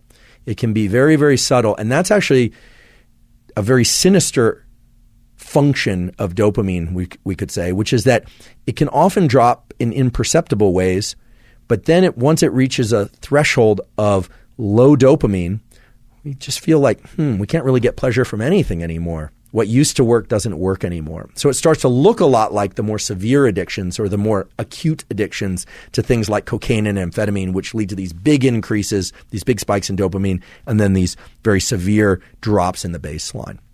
Now, of course, we all should engage in activities that we enjoy. I certainly do. Everybody should. A huge part of life is pursuing activities and things that we enjoy. The key thing is to understand this relationship between the peaks and the baseline and to understand how they influence one another. Because once you do that, you can start to make really good choices in the short run and in the long run to maintain your level of dopamine baseline, maybe even raise that level of dopamine baseline and still get those peaks and still achieve those feelings of elevated motivation, elevated desire, and craving. Because again, those peaks and having a sufficiently healthy high level of dopamine baseline are what drove the evolution of our species, and they're really what drive the evolution of anyone's life progression too. So they're a good thing. Dopamine is a good thing. Just very briefly, because it was also covered in the interview episode I did with Anna Lemke about addiction, some of you might be asking, what should I do if I experience a drop in my baseline level of dopamine because of engagement with some activity or some substance that led to big peaks? Just to put some color and example on this, a few episodes ago I talked about a friend who I've known a long time. This is actually the child of a friend who has basically become addicted to video games. He decided, actually after seeing that episode with Anna, to do a 30-day complete fast from phone, from video games, and from social media of all kinds. He's now at day 29. He's really accomplished this. Not incidentally, his levels of concentration, his overall mood are up. He's doing far, far better. What he did is hard. In particular, the first 14 days is really hard. But the way that you replenish the releasable pool of dopamine is to not engage in these dopaminergic seeking behaviors. Because remember, typically people arrive at a place where they want to stop engaging in these behaviors or ingesting substances when that dopamine is depleted, when they're not getting the same lift. In his case, he was feeling depressed. He thought he had ADHD. They were starting to treat it as ADHD. And certainly there are people out there who have ADHD, but what he found was that his levels of concentration are back. He does not need to be treated for ADHD. And actually the psychiatrist wondered if he did prior to this video game social media fast. He's feeling good. He's exercising again. I'm not making this up. This is really a very specific but very relevant example of how the dopamine system can replenish itself. Of course, if there's a clinical need for ADHD treatment, by all means pursue that. But I think a lot of ADHD does go misdiagnosed because of this depletion in dopamine that occurs because of overindulgence in other activities and the drop in baseline. So for anyone that's experienced a real drop in baseline who has addictive tendencies, whether or not they're behaviors or substances, that is always going to be the path forward, is going to be either cold turkey or through some sort of tapering to limit interactions with what would otherwise be the dopamine-evoking behavior or substance. So let's talk about the optimal way to engage in activities or to consume things that evoke dopamine. And by no means am I encouraging people to take drugs of abuse. I would not do that. I am not doing that. But some of the things on these lists of dopamine-evoking activities are things like chocolate, coffee, even if it's indirect, sex and reproduction, provided it's healthy, consensual, context-appropriate, age-appropriate, species-appropriate, of course, is central to our evolution and progression as a species. So certain things like cocaine, amphetamine, I will put in the classification of bad. I'm willing to do that. And other things are part of life. Food, exercise, if that evokes your dopamine. How are we supposed to engage with these dopamine-evoking activities in ways that are healthy and beneficial for us? How do we achieve these peaks, which are so central to our well-being and experience of life, without dropping our baseline? And the key lies in intermittent release of dopamine. The real key is to not expect or chase high levels of dopamine release every time we engage in these activities. Intermittent reward schedules are the central schedule by which casinos keep you gambling, the central schedule by which elusive partners or potential partners keep you texting and pursuing on either side of the relationship. Intermittent schedules are the way that the internet and social media and all highly engaging activities keep you motivated and pursuing. And we can take this back to our evolutionary adaptive scenario where you are out there looking for water, looking for food. Not every trail, not every pursuit, not every hunch about where the animals will be, where the food will be, where the berries will be. Not every single one of those played out. There's something called dopamine reward prediction error. When we expect something to happen, we are highly motivated to pursue it. If it happens, great. We get the reward. The reward comes in various chemical forms, including dopamine. And we are more likely to engage in that behavior again. This is the basis of casino gambling. This is how they keep you going back again and again and again, even though on average, the house really does win. You can transplant that example to any number of different pleasureful activities. If you're not a gambler and that doesn't appeal to you, I have to imagine there's something that appeals to you, something that you do repeatedly because you enjoy it. And almost inevitably, it's because there's an intermittent schedule. There's an intermittent schedule by which dopamine sometimes arrives, sometimes a little bit, sometimes a lot, sometimes a medium amount. Okay? That intermittent reinforcement schedule is actually the best schedule to export to other activities. How do you do that? Well, first of all, if you are engaged in activities, school, sport, relationship, etc., where you experience a win, you should be very careful about allowing yourself to experience huge peaks in dopamine unless you're willing to suffer the crash that follows and waiting a period of time for it to come back up. What would this look like in the practical sense? Well, let's say you are somebody who really does enjoy exercise. Or let's say you're somebody who kind of likes exercise but forces yourself to do it, but you make it pleasureful by giving yourself your favorite cup of coffee first, or maybe taking a pre-workout drink, or taking an energy drink, or listening to your favorite music, and then you're in the gym and you're listening to your music. That all sounds great, right?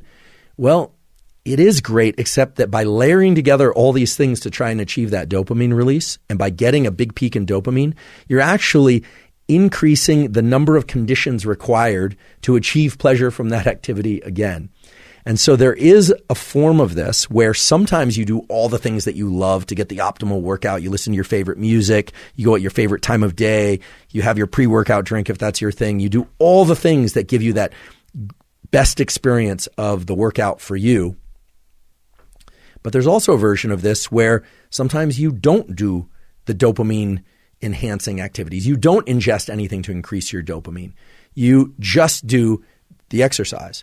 You don't do the exercise and expect dopamine to arrive through some what we call exogenous source as well. You might think, well, that sounds lame. I want to continue to enjoy exercising. But that's exactly the point. If you want to maintain motivation for school, exercise, relationships, or pursuits of any duration and kind, the key thing is to make sure that the peak in dopamine, if it's very high, doesn't occur too often. And if something does occur very often, that you vary how much dopamine you experience with each engagement in that activity.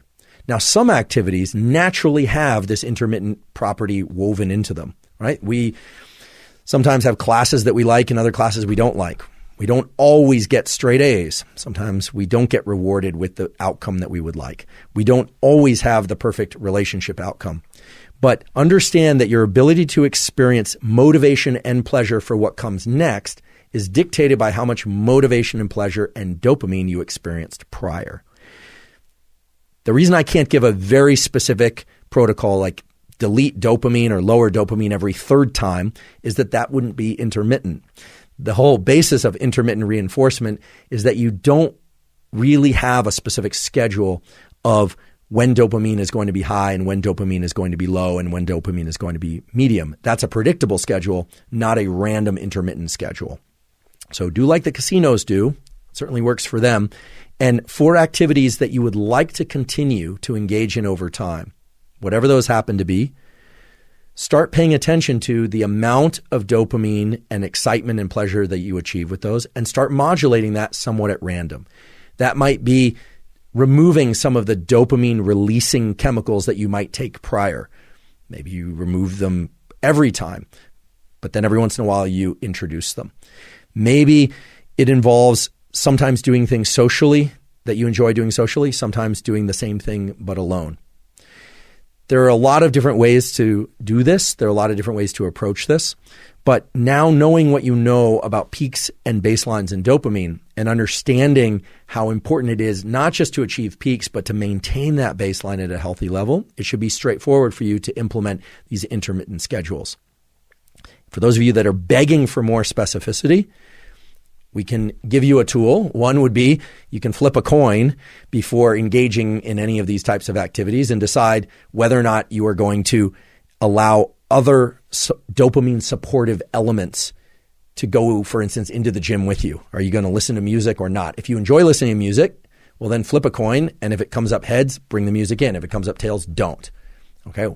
Sounds like you're undercutting your own progress, but actually you are serving your own progress, both short-term and long-term, by doing that. Now, the smartphone is a very interesting tool for dopamine in light of all this. It's extremely common nowadays to see people texting and doing selfies and communicating in various ways, listening to podcasts, listening to music, doing all sorts of things while they engage in other activities, or going to dinner and texting other people, or making plans, sharing information. That's all wonderful. It gives depth and richness and color to life. But it isn't just about our distracted nature when we're engaging with the phone. It's also a way of layering in dopamine. And it's no surprise that levels of depression and lack of motivation are really on the increase. Everything that we've talked about until now sets up an explanation or an interpretation of why interacting with digital technology can potentially lead to disruptions or lowering in baseline levels of dopamine. I can use a personal example for this. I happen to really enjoy working out. I've always really enjoyed it. But in recent years, I noticed that if I was bringing my phone to my workouts, then not only was I a little bit more distracted and not focusing on what I was doing as much as I could have or should have, but also I started to lose interest in what I was doing. It wasn't as pleasurable. I would feel like it just didn't have the same kind of oomph, and I was beginning to question my motivation. As I started learning more about this relationship between the peaks and the baselines in dopamine, what I realized was that some time ago I probably experienced an incredible increase in the amount of dopamine during one of my workouts because I enjoy working out and I enjoy listening to music. I also enjoy listening to podcasts. I also enjoy communicating with people. Those are all wonderful pursuits, but I had layered in too many of them too many times, and then it essentially wasn't working for me anymore. Much in the same way a drug wouldn't work for somebody who takes it repeatedly because their baseline of dopamine is dropping. So at least for this calendar year, I've made a rule for myself, which is I don't allow my phone into my workouts at all. No music, at least not from the phone. It can be in the room.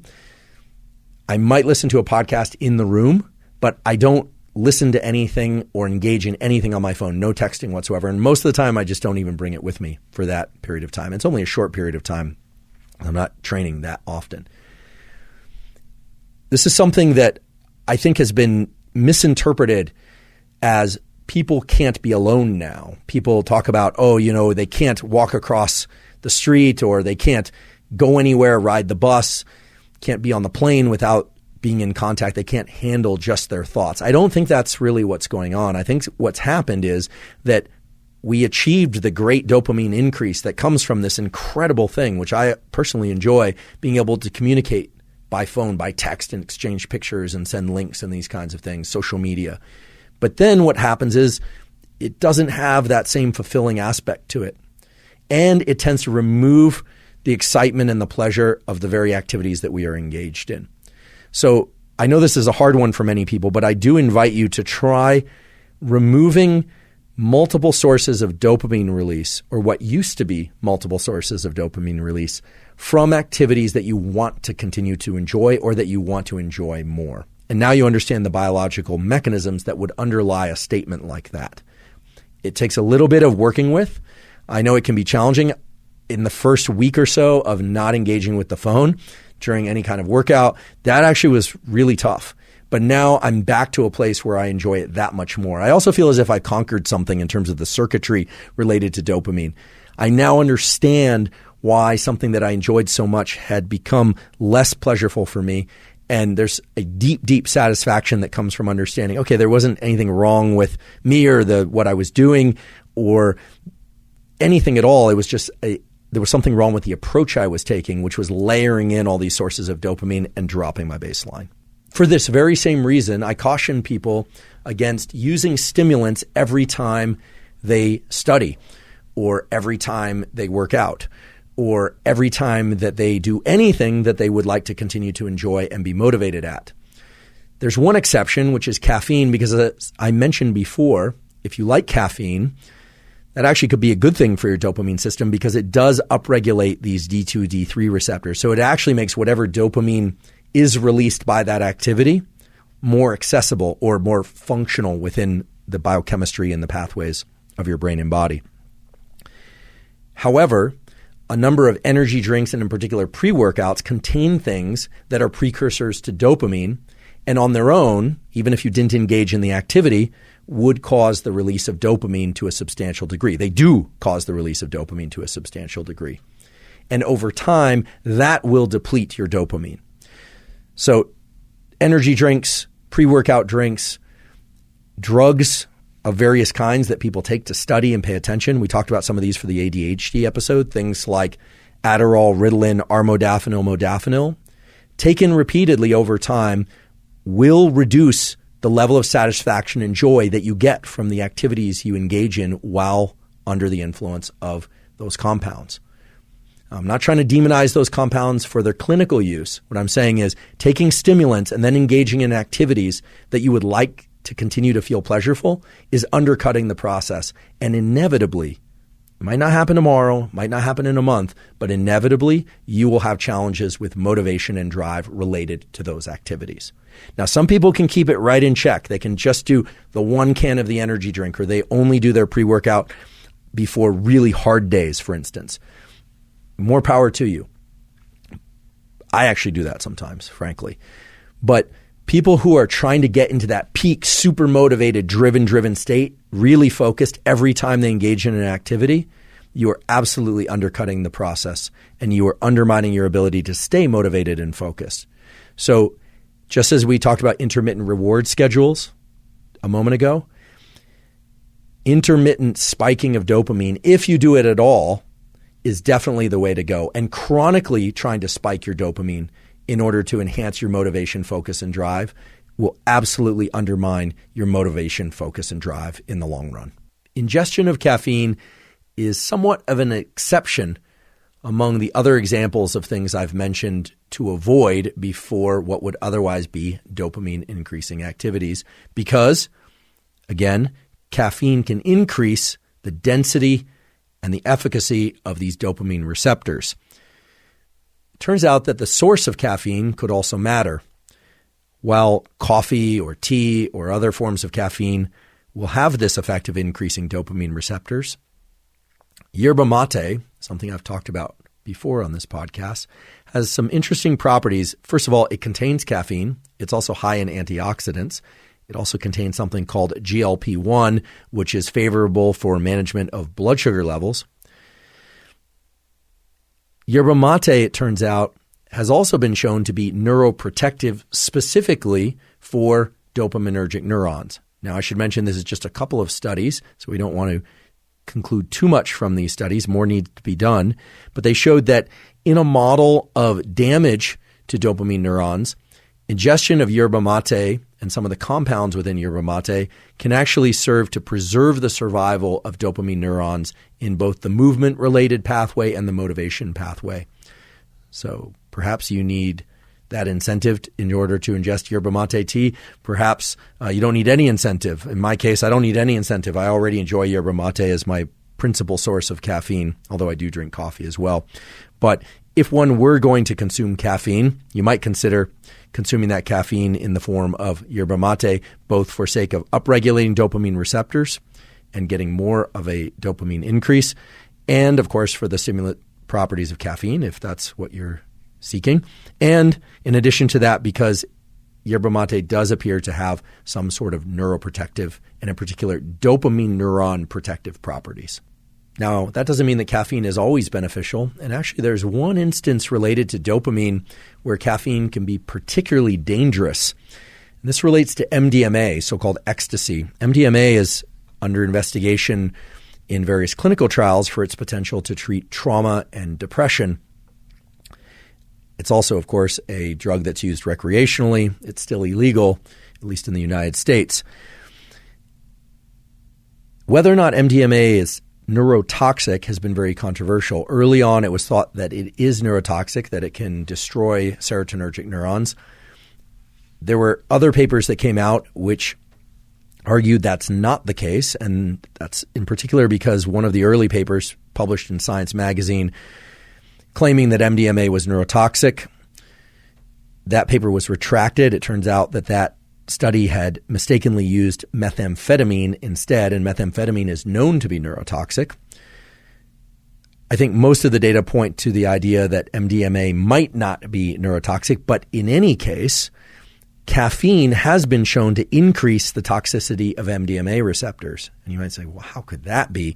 Well, now you understand why that could be. Caffeine increases the density and efficacy of these dopamine receptors, the D2 and D3 receptors. MDMA is a potent drug for increasing concentrations of dopamine as well as serotonin and other neuromodulators. And it appears that caffeine ingestion, by upregulating these receptors, can lead to more toxicity of MDMA. So caffeine can be a beneficial substance in one context and actually can be a detrimental, if not dangerous substance in another context. Two substances that greatly increase dopamine, namely amphetamine and cocaine, can cause long-term problems with the dopaminergic pathways. And this is largely based on a study that was published some years ago, 2003, but still holds a lot of merit. This is a paper published in Proceedings of the National Academy of Sciences, a very high-tier, stringent journal. First author is Kolb, K-O-L-B, and the title of the paper pretty much tells the story. Amphetamine or cocaine limits the ability of later experience to promote structural plasticity in the neocortex and nucleus accumbens. Neocortex is the outer shell of the brain, more or less, and the nucleus accumbens is part of that mesolimbic dopamine pathway for motivation, drive, and reinforcement. Neuroplasticity, of course, is the brain's ability to change in response to experience, and neuroplasticity is the basis of learning and memory and essentially remodeling of our neural circuitry in positive ways of all kinds. And this study was really one of the first to show that ingesting amphetamine and cocaine, because of the high peak in dopamine that it creates and the low dopamine state, the baseline drop that it creates afterwards, limits plasticity and learning subsequent to taking amphetamine and cocaine. It was, at least in this study, shown to be a long-lasting effect. I doubt it's a permanent effect, but this should serve as a serious cautionary note that amphetamine and cocaine not only can cause a drop in baseline dopamine, but can actually put the brain into a state in which it cannot learn and modify itself to get better, at least for some period of time.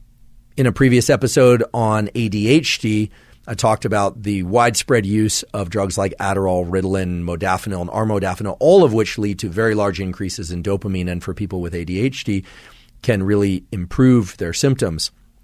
But of course, there's a lot of non-prescription, non-clinical use of those compounds as well.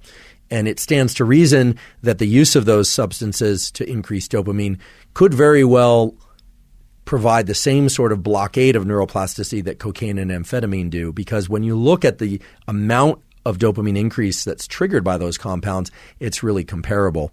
So again, a cautionary note against spiking one's dopamine too much on a regular basis unless there's a valid clinical need for doing that.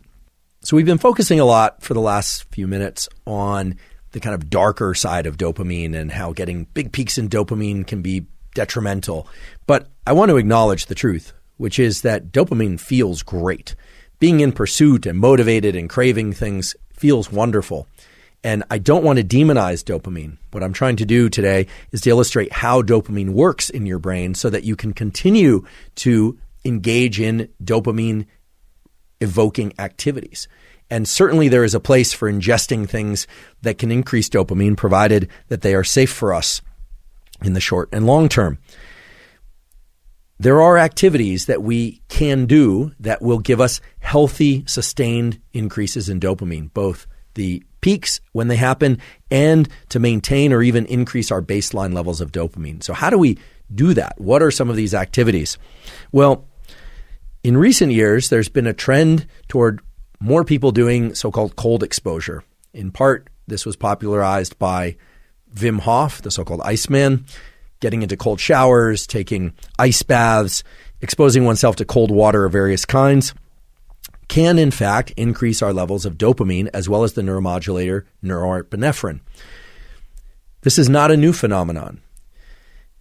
In the 1920s, a guy by the name of Vincent Prisnitz was one of the first people to popularize and formalize cold water therapies. He was an advocate of cold water exposure in order to boost the immune system and increase feelings of well-being. And actually, this practice dates back long before Vincent's popularized it. And Wim Hof is the more recent iteration of this.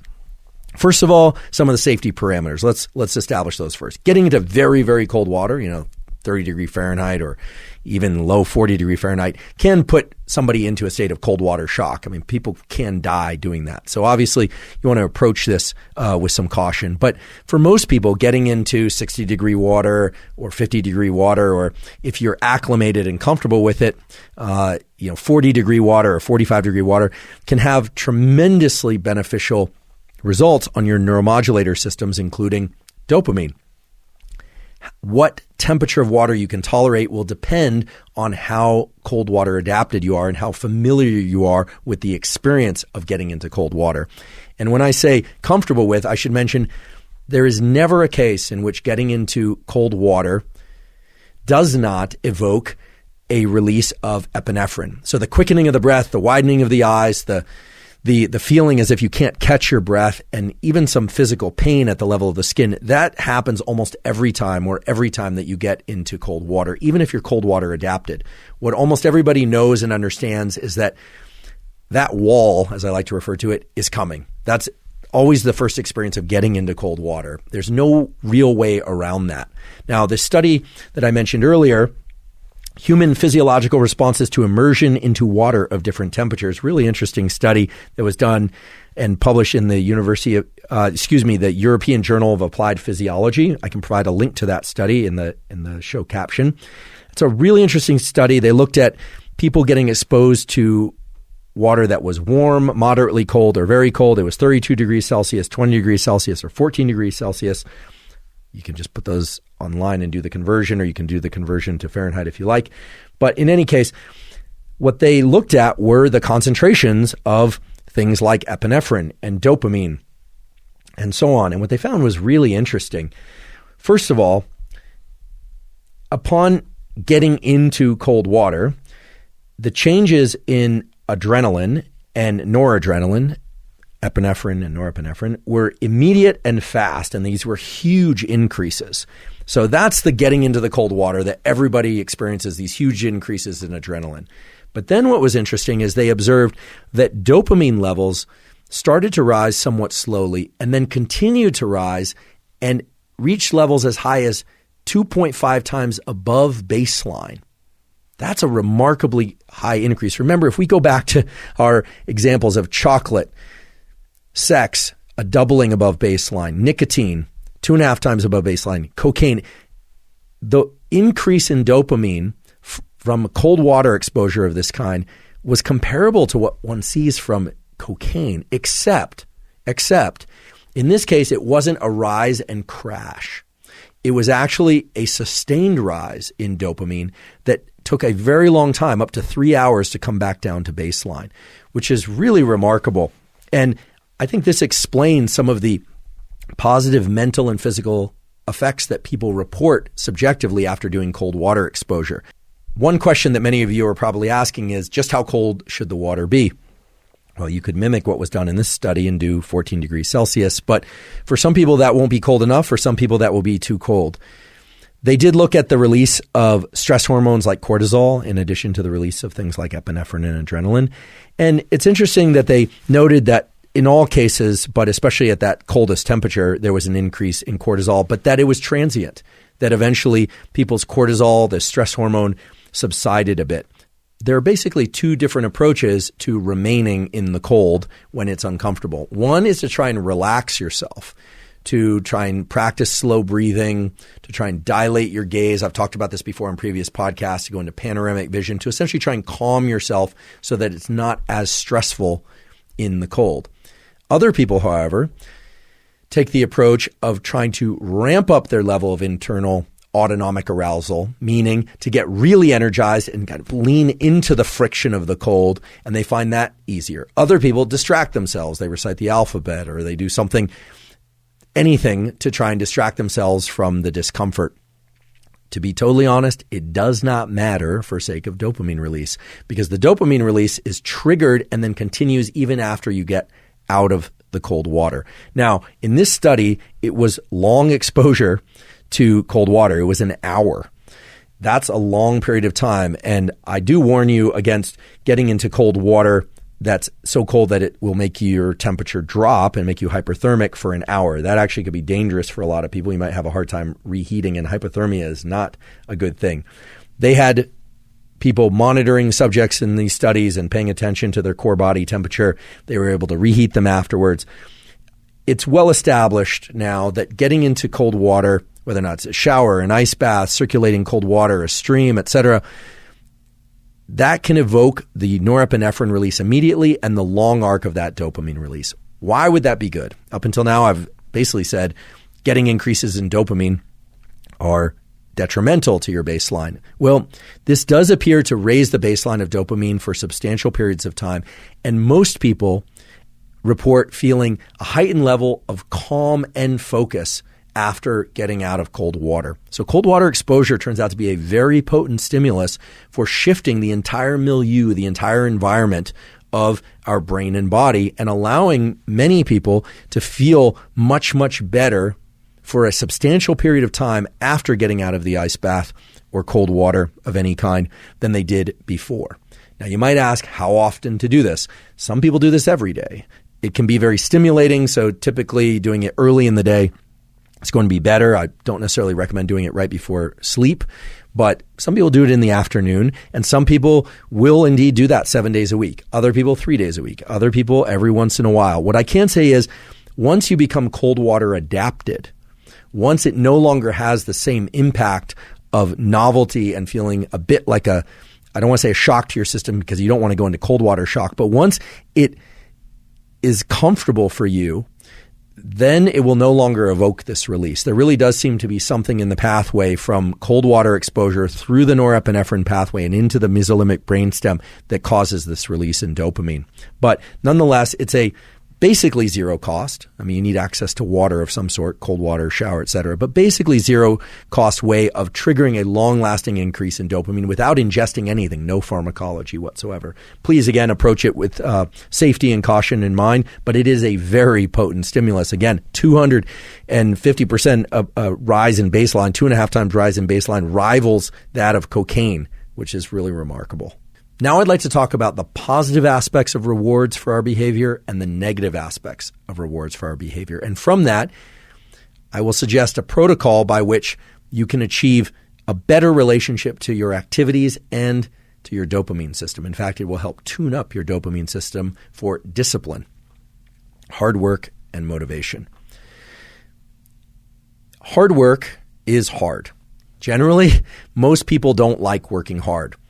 Some people do, but most people work hard in order to achieve some end goal. End goals are terrific and rewards are terrific, whether or not they are monetary, social, or any kind. However, because of the way that dopamine relates to our perception of time, working hard at something for sake of a reward that comes afterward can make the hard work much more challenging and make us much less likely to lean into hard work in the future. Let me give you a couple examples by way of data and experiments.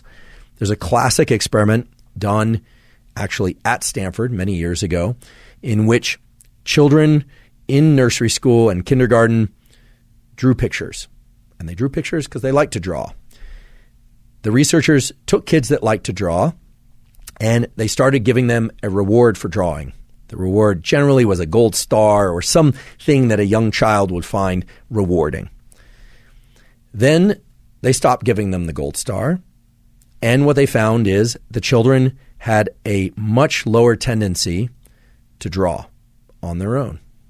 No reward. Now, remember, this was an activity that prior to receiving a reward, the children intrinsically enjoyed and selected to do.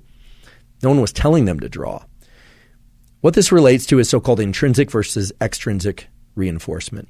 When we receive rewards, even if we give ourselves rewards for something, we tend to associate less pleasure with the actual activity itself that evoked the reward. Now, that might seem counterintuitive, but that's just the way that these dopaminergic circuits work. And now understanding these peaks and baselines in dopamine, which I won't review again, this should make sense. If you get a peak in dopamine from a reward, it's going to lower your baseline, and the cognitive interpretation is that you didn't really do the activity because you enjoyed the activity, you did it for the reward. Now, this doesn't mean all rewards of all kinds are bad, but it's also important to understand that dopamine controls our perception of time. When and how much dopamine we experience is the way that we carve up what we call our experience of time. When we engage in an activity, let's say school or hard work of any kind or exercise, because of the reward we are going to give ourselves or receive at the end, the trophy, the sundae, the meal, whatever it happens to be, we actually are extending the time bin over which we are analyzing or perceiving that experience. And because the reward comes at the end, we start to dissociate the neural circuits for dopamine and reward that would have normally been active during the activity. And because it all arrives at the end, over time, we have the experience of less and less pleasure from that particular activity while we're doing it.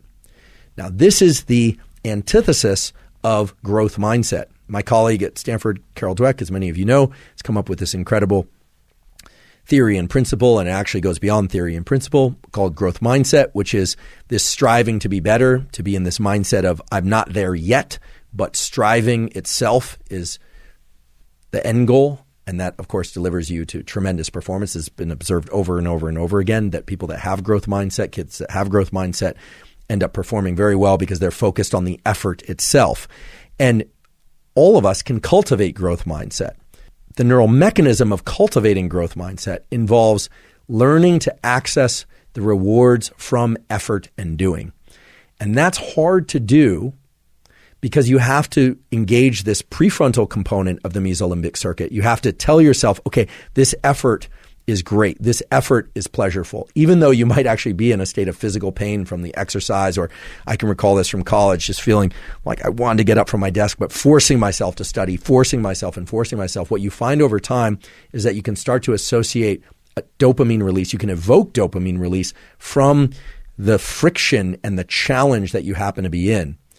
You completely eliminate the ability to generate those circuits and the rewarding process of being able to reward friction while in effort if you are focused only on the goal that comes at the end, because of the way that dopamine marks time. So if you say, oh, I'm going to do this very hard thing and I'm going to push and push and push and push for that end goal that comes later, not only do you enjoy the process of what you're doing less, you actually make it more painful while you're engaging in it. You make yourself less efficient at it because if you were able to access dopamine while in effort, dopamine has all these incredible properties of increasing the amount of energy in our body and in our mind, our ability to focus by way of dopamine's conversion into epinephrine. But also, you are undermining your ability to lean back into that activity the next time. The next time you need twice as much coffee and 3 times as much loud music and 4 times as much energy drink and the social connection just to get out the door in order to do the run or to study. So what's more beneficial, in fact, can serve as a tremendous amplifier on all endeavors that you engage in, especially hard endeavors, is to A, not start layering in other sources of dopamine in order to get to the starting line, not layering in other sources of dopamine in order to be able to continue, but rather to subjectively start to attach the feeling of friction and effort to an internally generated reward system. And this is not meant to be vague. This is a system that exists in your mind, that exists in the minds of humans for hundreds of thousands of years, by which you're not just pursuing the things that are innately pleasurable, food, sex, warmth, water when you're thirsty, but the beauty of this mesolimbic reward pathway that I talked about earlier is that it includes the forebrain. So you can tell yourself the effort part is the good part. I know it's painful. I know this doesn't feel good, but I'm focused on this. I'm going to start to access the reward. You will find the rewards, meaning the dopamine release inside of effort if you repeat this over and over again. And what's beautiful about it is that it starts to become reflexive for all types of effort. When we focus only on the trophy, only on the grade, only on the win as the reward, you undermine that entire process. So how do you do this? You do this in those moments of the most intense friction. You tell yourself, this is very painful, and because it's painful, it will evoke an increase in dopamine release later, meaning it will increase my baseline in dopamine. But you also have to tell yourself that in that moment, you are doing it by choice and you're doing it because you love it.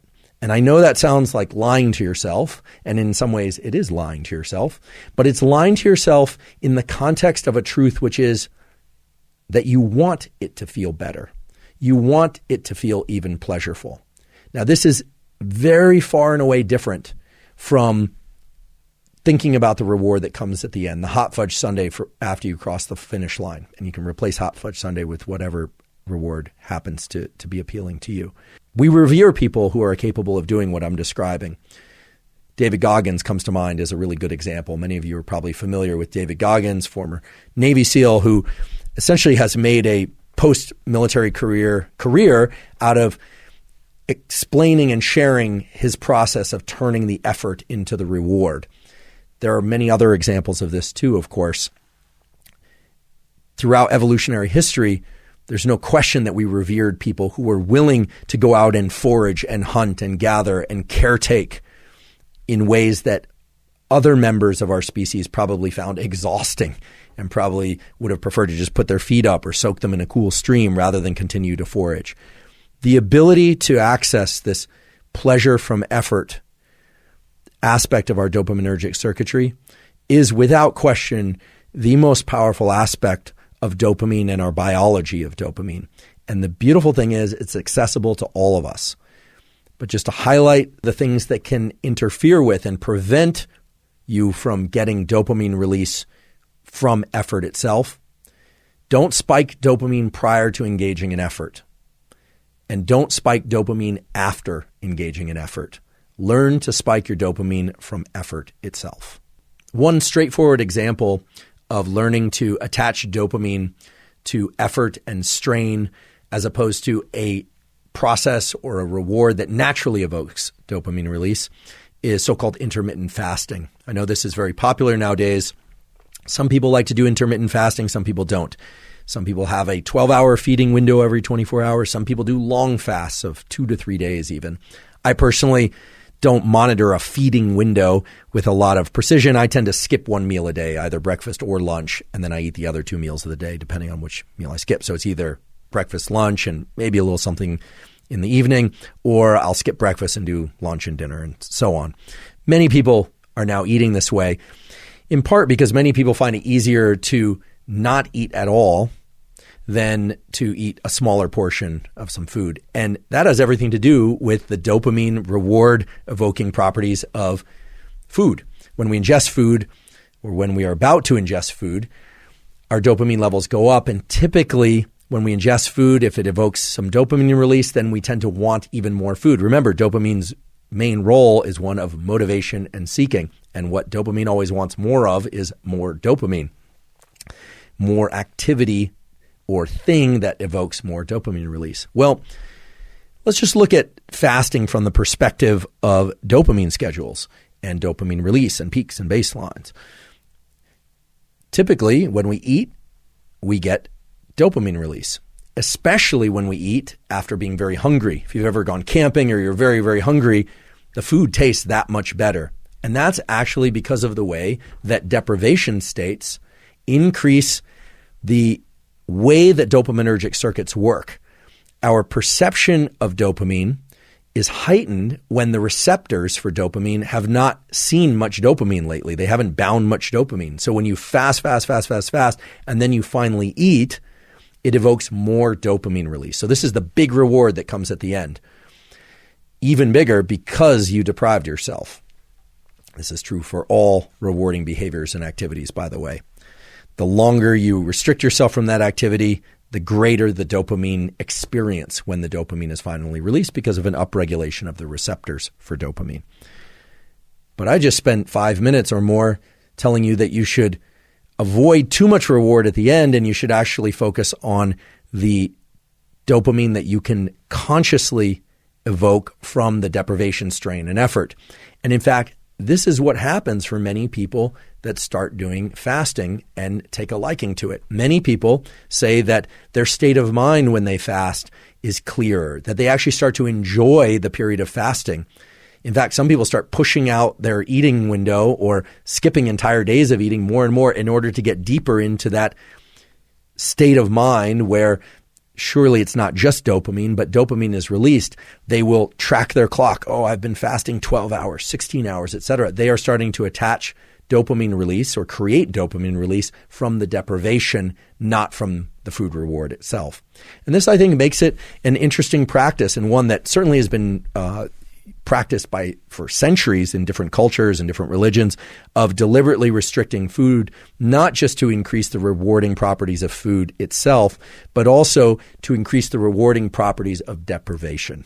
And I should emphasize that a lot of the subjective aspects of the knowledge of the benefits of fasting serve as reinforcing dopamine amplifying aspects to fasting. Meaning, if somebody does intermittent fasting and they are deep into their fast and they're telling themselves, oh, my blood lipid profiles are probably improving and my glucose management is probably improving, my insulin sensitivity is going up and I'm going to live longer, all these things that have some basis from animal studies and some basis or not from human studies. It's all kind of still an emerging literature, but it does seem to be pointing in that direction, that fasting can encourage things like autophagy, the engulfment of dead cells and things of that sort.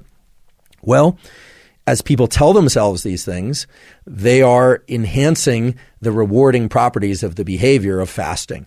And so this is a salient example of where knowledge of knowledge can actually help us change these deep primitive circuits related to dopamine. And this illustrates how the forebrain, which carries knowledge and carries interpretation and rational thought, can be used to shape the very circuits that are involved in generating reward for what would otherwise just be kind of primitive behaviors, hardwired behaviors. And that's the beauty of these dopamine circuits. And that's the beauty of dopamine. It's not just attached to the more primitive behaviors of food, sex, heat, etc. It's also attached to the things that we decide are good for us and are important for us. So telling yourself that exercise or fasting or studying or listening better or any kind of behavior is good for you will actually reinforce the extent to which it is good for you at a chemical level. And a somewhat eerie example of what I just mentioned was a study that was published last year in the journal Neurons, Cell Press Journal, excellent journal, that showed that hearing something that reinforces one's prior beliefs actually can evoke dopamine release.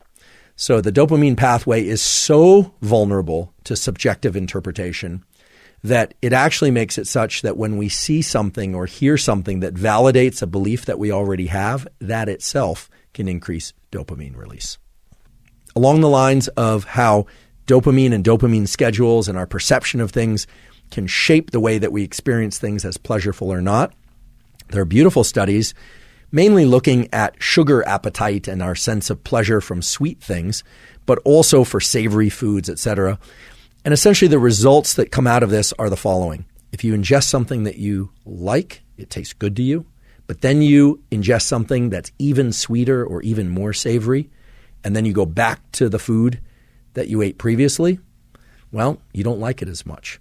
And that might seem like a duh, obviously, but that shift in perception can be blocked by blocking the shift in dopamine. And so this really speaks to these peaks and valleys in dopamine that I mentioned before, and how your experience of anything is going to depend on your prior experience of other things that evoke dopamine. Big dopamine release makes it more challenging to experience more big dopamine release. So dopamine is one of those things that you don't want too high or too low for too long. It's all about staying in that dynamic range, and that's going to be different for everybody. So for the very savory foods that are now everywhere, those highly savory foods, or I think they call them highly palatable foods, are making more bland foods, whole foods, meaning foods that aren't processed. It's making those taste less good, at least for a while. And all it takes is a short period of time, even just days, 2 days or so, of not consuming any highly palatable foods. And suddenly broccoli with just a little bit of seasoning tastes delicious to you. All right. So again, this just speaks to the fact that dopamine is this universal currency. It establishes value based on not just what you're experiencing in the moment, but what you experienced in the days and minutes before. Now that you understand how your previous level of dopamine relates to your current level of dopamine, and how your current level of dopamine will influence your future level of dopamine, it should become obvious why things like pornography, not just the accessibility of pornography, but the intensity of pornography, can negatively shape real-world romantic and sexual interactions. This is a serious concern. The discussion is happening now. The underlying neurobiological mechanisms you now understand. And this isn't to pass judgment on whether or not people like or don't like pornography. That's an ethical discussion, and it's a moral discussion that has to be decided for each individual by virtue of age, etc. But again, any activity that evokes a lot of dopamine release will make it harder to achieve the same level, and certainly the greater level of dopamine through a subsequent interaction. So yes, indeed, many people are addicted to pornography. And yes, indeed, many people who regularly indulge in pornography experience challenges in real-world romantic interactions. You now understand the mechanisms behind what I'm telling you. Now, there are circumstances in which increasing levels of dopamine is desirable and advantageous and clinically helpful. A good example of this would be the drug Wellbutrin, also called bupropion, which increases dopamine and norepinephrine. Wellbutrin bupropion was developed as an alternative treatment for depression because some people who take the so-called SSRIs, selective serotonin reuptake inhibitors, which, as the name suggests, increase serotonin, suffer from serotonin-related side effects. Things like decreased appetite, decreased libido, or sometimes increased appetite, or other side effects that they don't want. And Wellbutrin seems to avoid the sexual side effects.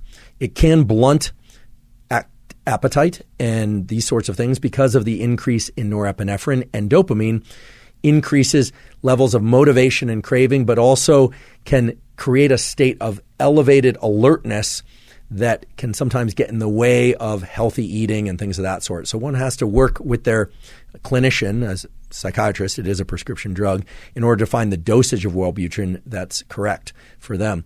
In addition, things like Wellbutrin bupropion can increase anxiety because of the way that dopamine and norepinephrine are stimulating and tend to place people into heightened levels of alertness. Nonetheless, many people have gained terrific relief from depression from Wellbutrin bupropion, and many of those same people had serious trouble with some of the SSRIs. So it does seem to be a very useful drug in certain contexts, both for depression and for the treatment of smoking, for people desiring to quit smoking. And of course, there are a lot of people out there who are seeking to increase their baseline levels of dopamine without taking any prescription pharmaceutical compounds. And nowadays, there exist a lot of supplements to do that. The two most common ones that are directly within the dopamine pathway are mucuna prurines, which is actually a velvety bean whose contents are L-dopa. Believe it or not, the content of this bean is the precursor to dopamine. So mucuna prurines is sold over the counter, at least in the United States, and it literally is the precursor to dopamine. Meaning if you take it, you will experience very large increases in dopamine. Those increases are transient and very, very intense. And in fact, if you look at the constellation of effects of mecunopurines, what you find is that they're pretty striking and they look a lot like, if not identical to, L-Dopa. The most obvious of those is in the context of Parkinson's disease. There are at least 5 studies that have shown that mecunopurines can reduce the symptoms of Parkinson's disease much in the same way that L-Dopa can reduce the symptoms of Parkinson's disease. And that shouldn't come as any surprise, given what I just told you, that mecunopurines is essentially L-Dopa. It also can reduce a particular hormone called prolactin. Dopamine and prolactin tend to be in somewhat push-pull fashion. When dopamine is up, prolactin is down, and vice versa. Prolactin is involved in milk letdown in women. It's involved in setting the refractory period for sex after ejaculation in males. The reason mating can occur and then not occur after ejaculation is because of an increase in prolactin. Mecunopurines is often used to blunt prolactin, and there are actually a couple of studies showing that it can indeed do that. Mecunopurines has a number of other effects that lie in the sort of sex and reproduction pathway that are worth noting. Sperm concentration, sperm quality is actually greatly increased by mecunopurines. These are kind of curious effects until you understand a little bit more about the biology of dopamine, which I'll mention in a moment. But there are several studies, 4 in fact, that describe how mecunopurines can increase sperm count, sperm quality, and sperm motility. So for those of you seeking to conceive children, mecunopurines might be an interesting choice if you're interested in exploring non-prescription compounds. However, I should mention that anytime you consume a substance that increases dopamine by mimicking dopamine or acting as a direct precursor to dopamine, there's almost inevitably a crash or a reduction in the baseline in dopamine that we referred to previously. So many people who take mecunopurines feel really elevated, really motivated, really alert, all the sorts of things that one would expect from a dopaminergic drug, which mecunopurines is, and then they feel a low or a reduction in drive and excitement and enthusiasm after the drug wears off, just like they would with any other dopamine-increasing compound. For that reason, many people have turned to the use of L-Tyrosine. L-Tyrosine is an amino acid precursor to L-Dopa, so it lies further up the dopamine synthesis pathway. And nowadays, it's very common because L-Tyrosine is sold over the counter in the United States, that people will take L-Tyrosine as a way to get more energized, alert, and focused. And indeed, there are data that L-Tyrosine will accomplish that. L-Tyrosine is typically taken in capsule form or powder form, anywhere from 500 to 750 to 1,000 milligrams. It is a potent stimulus for increasing dopamine, and the time scale for increasing dopamine is about 30 to 45 minutes after ingestion. Dopamine levels start to peak. The classic study that really nailed down the fact that tyrosine has this effect was published way back in 1983, Journal of Clinical Endocrinology and Metabolism, that directly compared L-tyrosine supplementation with tryptophan ingestion on plasma dopamine and serotonin, tryptophan being a precursor to serotonin. And indeed, what they found is that ingestion of L-tyrosine can increase the amount of dopamine circulating in the blood and in the brain too, of course. The tyrosine ingestion induced dopamine increases within 45 minutes, and they were short-lasting. After about 30 minutes, the effect had dissipated, meaning the levels of dopamine had dropped down to baseline. And even though they didn't look at levels of baseline dopamine past that time point, the expectation based on everything we know about dopamine biology is that it would then drop below baseline due to the depletion of the readily reservable pool of dopamine vesicles that we talked about way back at the beginning of this episode. The nice thing about this study is it does show specificity of effect because ingestion of tryptophan did not increase dopamine. Instead, it increased serotonin. So there's really specificity of these pathways that rule out any placebo-type effects. I'm not suggesting that everybody increase their dopamine levels by way of tyrosine or Mecunapurines.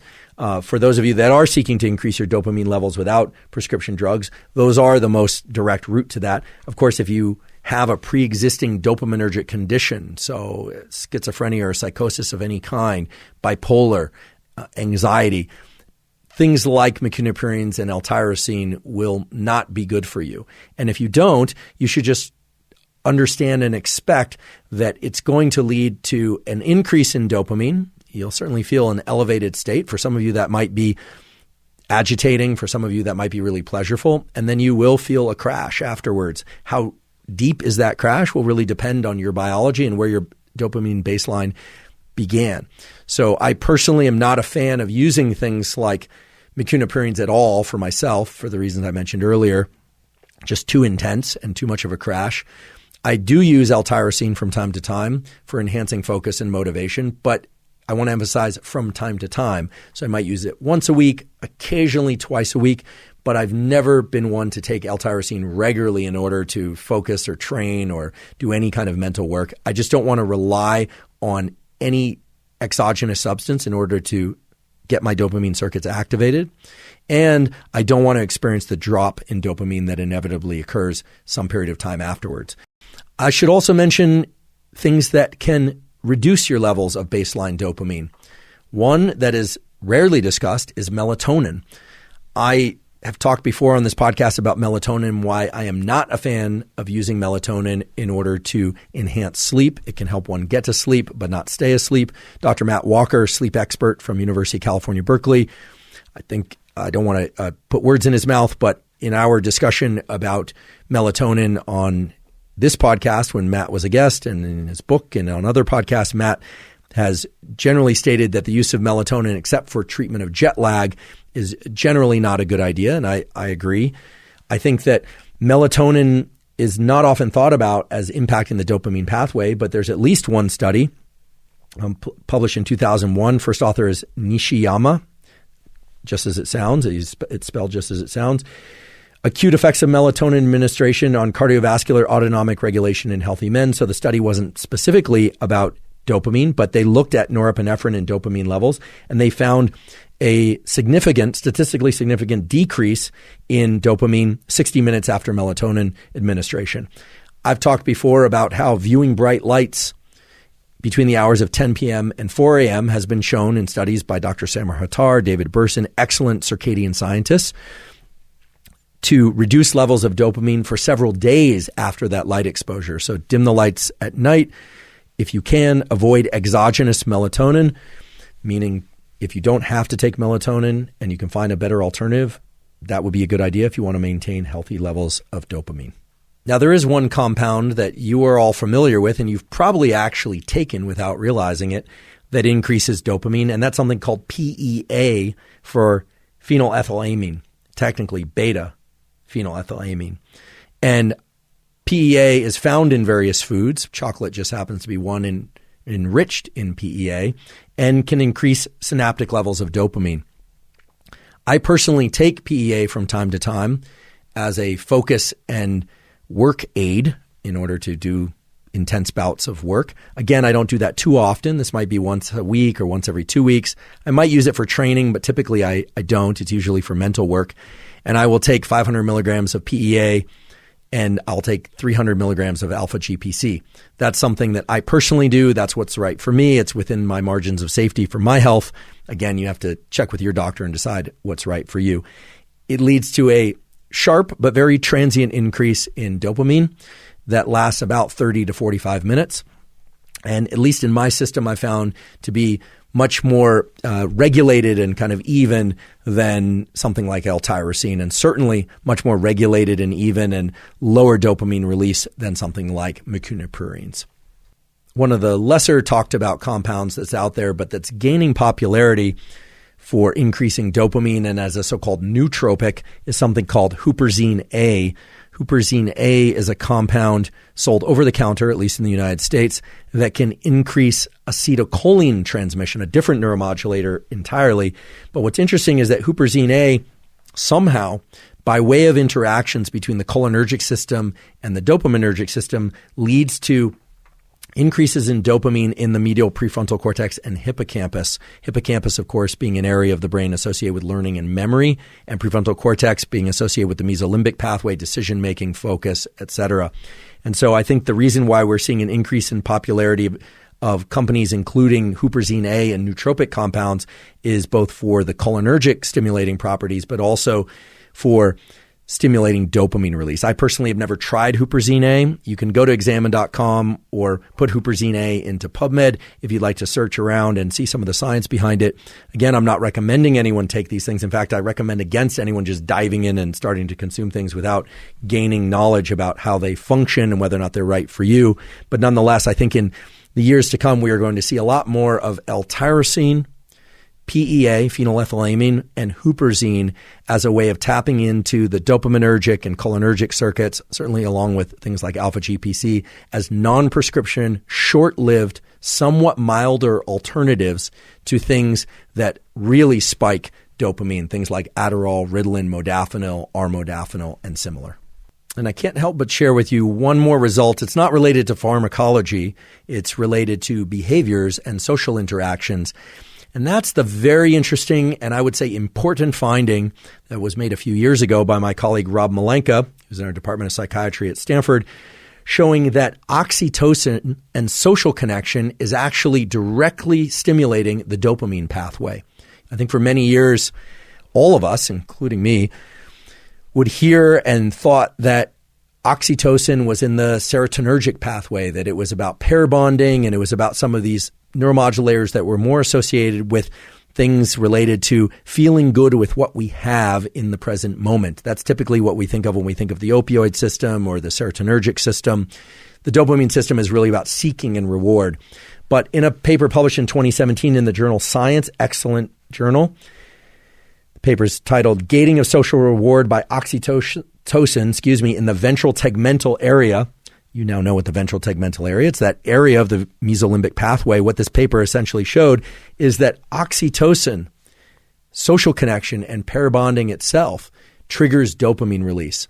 And as everyone read this result, we all realized, this makes total sense, that for the evolution of our species, indeed for any species where social connections are important, it's also important to go seek social connections. And so while it's fun to think about pharmacology and underlying neural circuitry and cold water baths and all these different things related to dopamine schedules and reward mechanisms and attaching reward to effort and all the various things that we've talked about today in terms of science and tools and protocols, I'd be remiss if I didn't include description of this result and just emphasize that social connections, close social connections in particular, that evoke oxytocin release. So those are romantic type, those are parent-child type, those are friendship related, and those can even be just friends at a distance related, right? It doesn't actually require skin contact to get oxytocin release. But oxytocin release is central to stimulating the dopamine pathways. So the take-home message there is quite simple. Engage in, pursue quality, healthy social interactions. I know I've covered a lot of material today. I've really tried hard to focus on things that lie directly within the dopamine pathway and circuitries, as well as things that directly stimulate those pathways and circuitries. What I haven't talked about are all the things that indirectly serve the dopamine pathways. And out there on the internet and indeed in the scientific literature, you will find, for instance, that things like maca root can increase dopamine. Things like the gut microbiome can influence dopamine. And indeed they can, but they do that through indirect mechanisms by creating an environment, a milieu in which dopamine and dopamine circuits can flourish. Maca is a good example of that. It will reduce cortisol and through some indirect pathways related to cortisol can increase dopamine. But it's not a direct increase in dopamine. And so as a consequence, it's rather subtle compared to the various compounds and behaviors that I talked about today. Indeed, cold water exposure leads to huge increases in dopamine, as we talked about before, and very sustained ones at that. I realize in giving you a lot of information about science and mechanism, all the way from psychological and biological to circuitry and synaptic transmission, volumetric transmission, and so forth, that it might seem overwhelming. The most important thing is to understand are that these dopamine pathways really are under your control. And the locus of control resides in the fact that your previous levels of dopamine are influencing your levels of dopamine right now. And your current levels of dopamine and where you take them next will influence your dopamine levels in the next days and weeks to come.